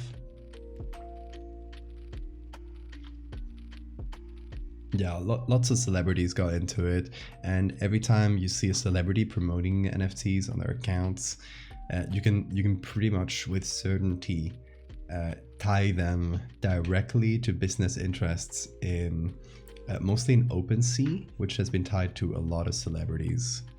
OpenSea is an NFT trading website, and there's been so many like oh, who was this like super well-known actor that did an NFT post the other day? Who was it?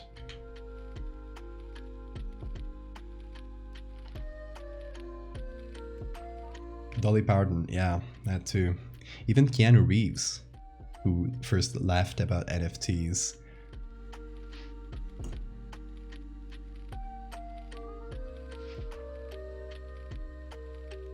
Okay, maybe we can use this for the title as well. Let's see what it looks like in big size.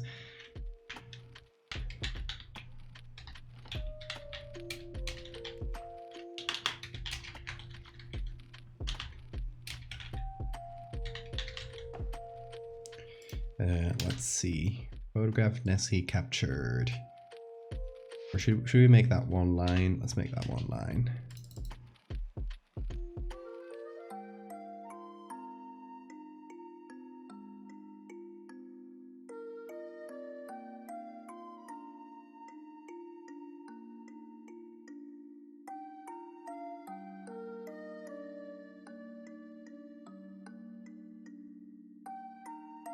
Keanu's partner started. It was dragged into it.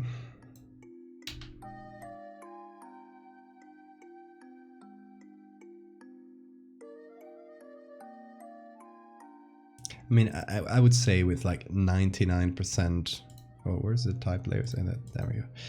With 99% certainty that a lot, like most of these celebrities getting into NFTs, they don't even know what's going on. Like it's just a publicist kind of dragging them into it, and they just go along like, yeah, sure, will this make me money? Sure, just go ahead with it, post whatever to social media. And the NFT bros, they love it because that gives him legitimacy to have a real celebrity endorsing them. Yeah, it's usually tied to their managers.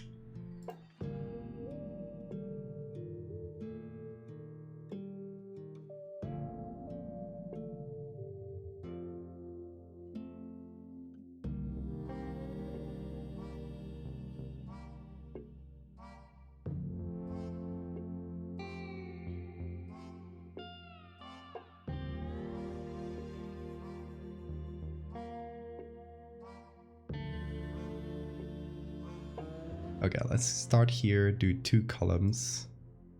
Let's go to the middle here.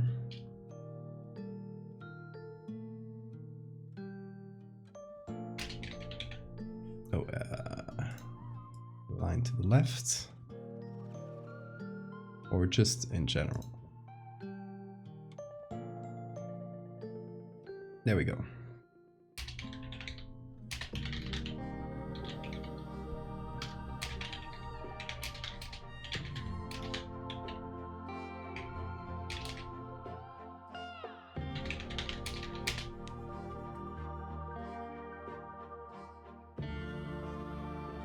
Yeah, they're being told it's the next big thing, and they just go along.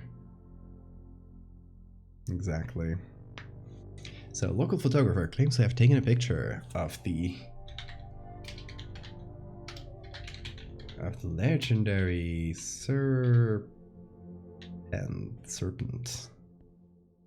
Oh.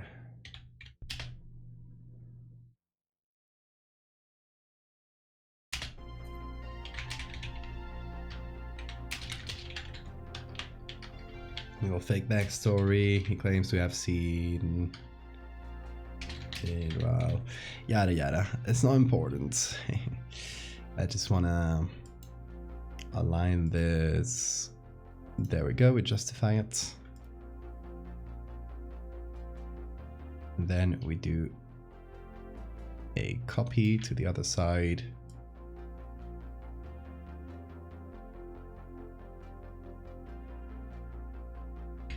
See, this is the does it say while?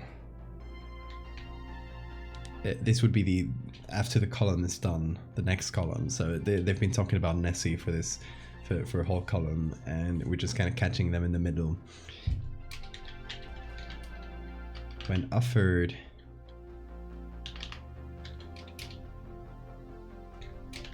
a dog treat, the fearsome creature posed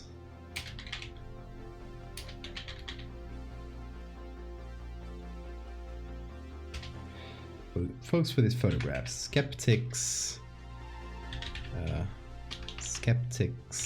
British spelling, claim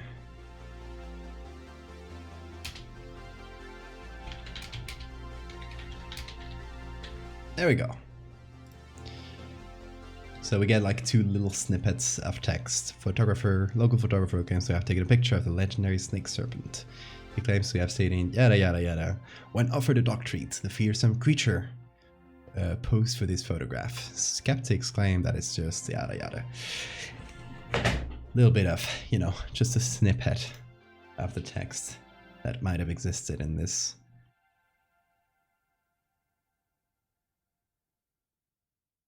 Okay, so what we're gonna do now is make this into a group, copy the group, and what we'll do is a little bit of warp. You kind of follow the lines.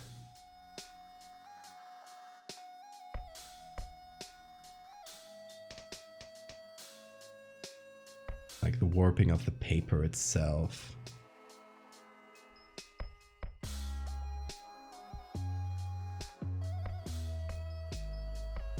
And then we finally put it all together.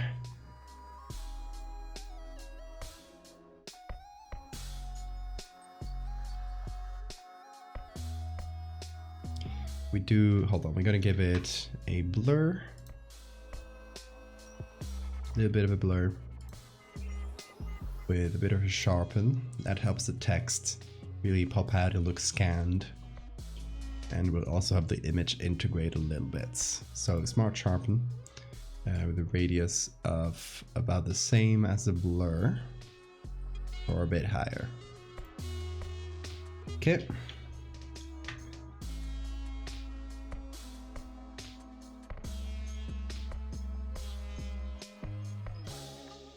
Now we go here. Go high contrast.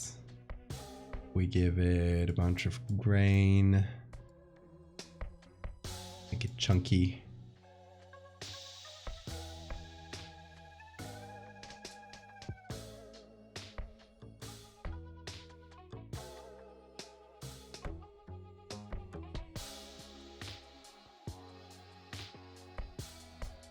Thank you on the way. I hope you like this little homage to the classic Nessie tale.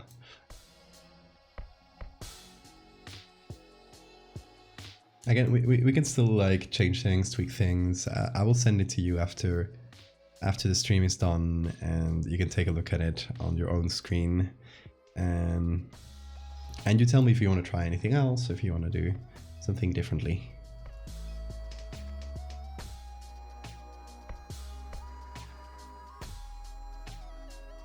Gonna give it a little bit of color. We make it feel a bit more like realistic old paper, which is not usually just a single tone. It has a little bit of blues, has a little bit of oranges.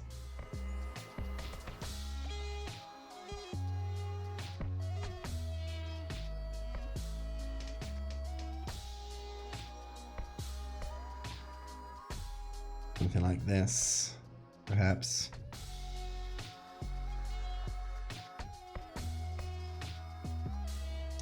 Photograph of Nessie captured. Let's see. Okay, this one, by virtue of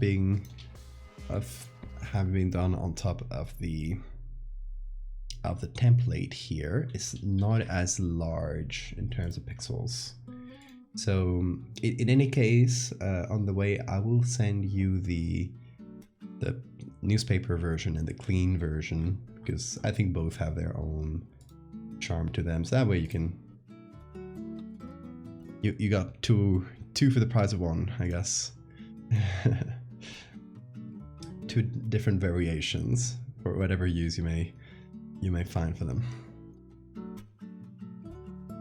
But yeah, we've done 3 full edits today, which has been very fun. We've done this little ghost cat called Gandalf. We've done the big bird Romeo looking down at us, and we've done this classic Nessie tribute with Nessie. So, sea serpent with dog patterns. Very cute. So yeah, I really have fun with these little pet commissions. Thank you, Bennett, for the follow. Yeah, I'll send it to you right after. I'll send it to you on Twitter, so you can like take a quick look. And once we're happy with it, I'll send you the final version through email, so it doesn't get compressed by Twitter. Because Twitter will always compress things a little bit and make them look slightly uglier, especially on this when you zoom in, look at the details. But yeah, these have been really fun. Whew, how long have we been going on for? 3 hours. Hey, that's good timing, honestly. That's pretty good timing. Three edits in 3.5 hours. That's super good. Pretty nice. Fairly proud of myself for that. Let me save the newspaper as well before I forget.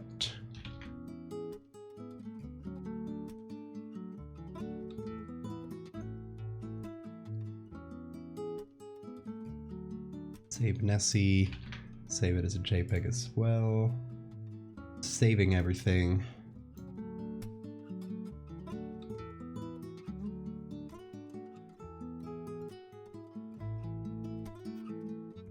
Yeah, it's a will-o-wisp kitty called Gandalf. We do at the end of the day, most of these commissions I've gotten have been cats. I don't think I've shown the ones I've done in the past. I meant to do that at the beginning of the stream, but then I forgot. So let me just quickly show you some of the ones I've done, and you'll see most of them are cats. Some I've done a long time ago, some I've done more recently. This one is more recent. This one's older. So I got 2 like very similar to this one. There's a trash kitty. This one's one of my favorites. Just looking down like spotlights. Big bird, Cerberus. This one's also one of my favorites. Multi-cat. So you can see most of them are cats. This one's just a very blurry dog, and I made it fall from the sky. This one's just waiting for you at the end of the alley. This one's crawling through the sewers like a big worm. This one's a 3-headed dragon. This one's probably the first one I ever did. I think that's all of them.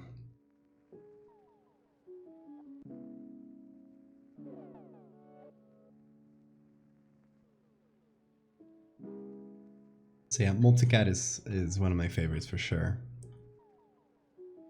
And these three came out really good. So some more for the collection. Will be good to set as examples for the coffee whenever I open commissions. I'll probably put some of these in the examples so people can see the ones I've done in the past. Gato indeed. But yeah, that's been, what is this, the 4th stream this week? My god, that's quite a bit. Yeah, but we've been getting through it, and this marks the end of the commission batch that I did a couple weeks ago. So it's taken us about a couple weeks to get through it. To get the little paper I had it pinned out there. There's the commissions. These were the 3 that were left, the 3 pet ones. So there they are. I'm gonna mark them as done because it's very satisfying to mark a to-do list as done, isn't it? So I love doing that. Throat okay, honestly. The best it's been in the whole week, so it seems like we're on the road to normality again. You can still hear a little bit of raspiness, but it's fine. So that will be good. Hopefully next week I won't even need an emergency drink of milk and honey to soothe it. To be honest, I probably could have done without it today as well, but I was just sipping from it. Because it's tasty. What can I say?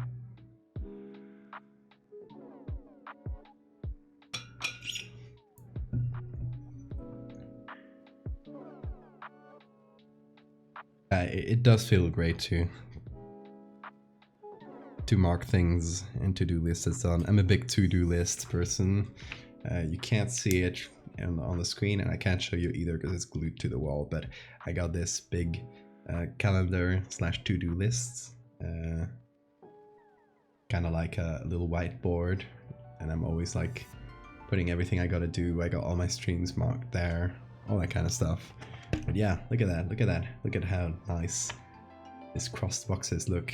You can't see much, but there you can see it. Very satisfying. So yeah, this paper is done.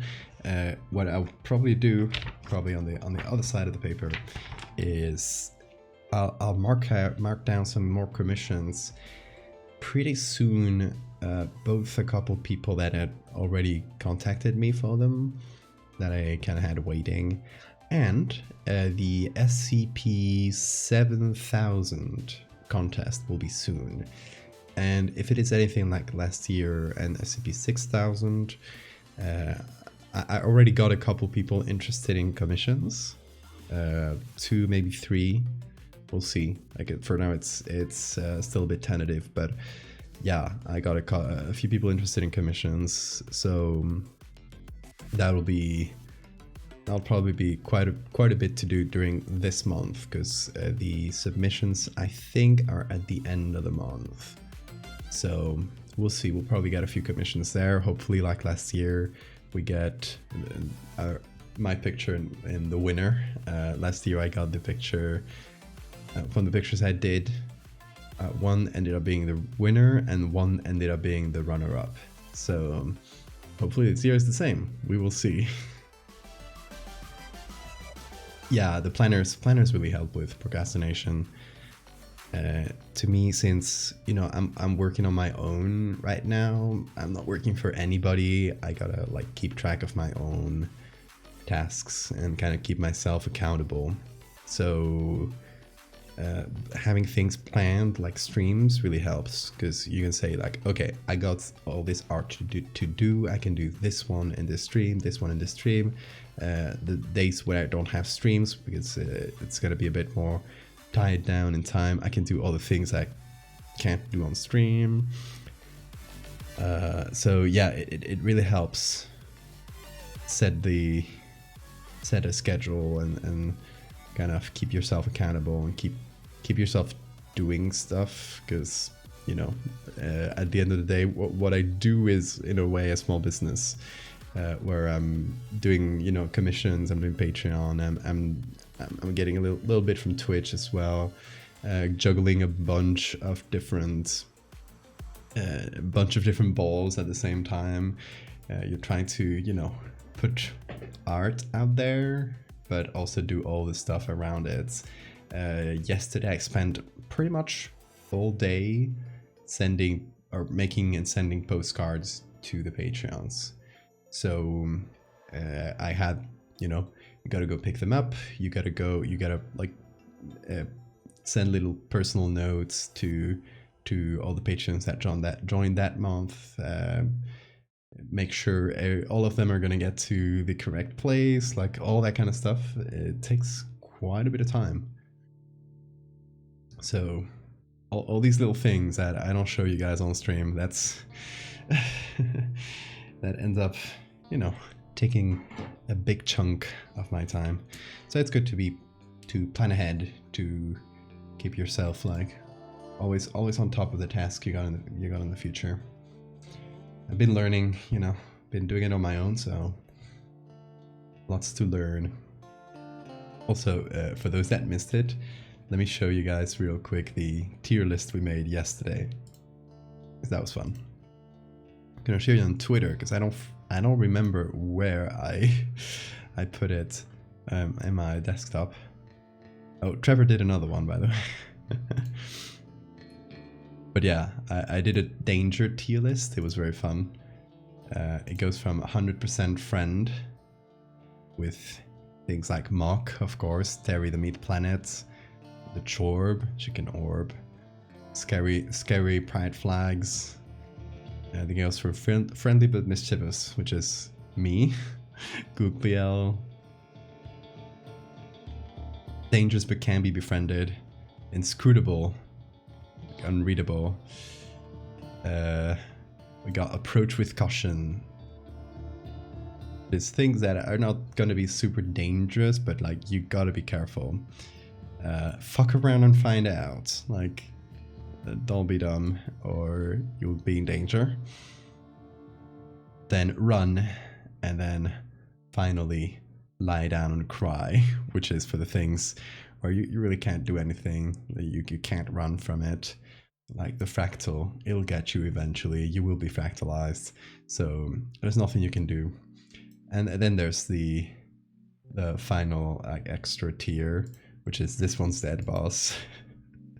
Because I realized when classifying all of this that I have a bunch of dead stuff. A lot of stuff I do is dead monsters. So I just realized that and I started putting them in their own little tier. So there you go. And TBH, of course, is you can't run away from it. So you can only lie down and cry. It was a fun little thing to do. I'll post the link if you guys like want to go through it and see the weird decisions I made and berate me for them. It is in the chat. But yeah, let's leave it at that, I think. It's been a fun week of streaming, but I'm gonna take a bit of a rest. Gonna see if I can, well, not exactly a rest. I still got work to do, but out of stream kind of work. A couple secret projects, wink wink. It's gonna be fun, but yeah, I'm also gonna rest up a little bit because I haven't really stopped at all this week, so I deserve it, I think. And yeah, no, for the past couple weeks I haven't really rested.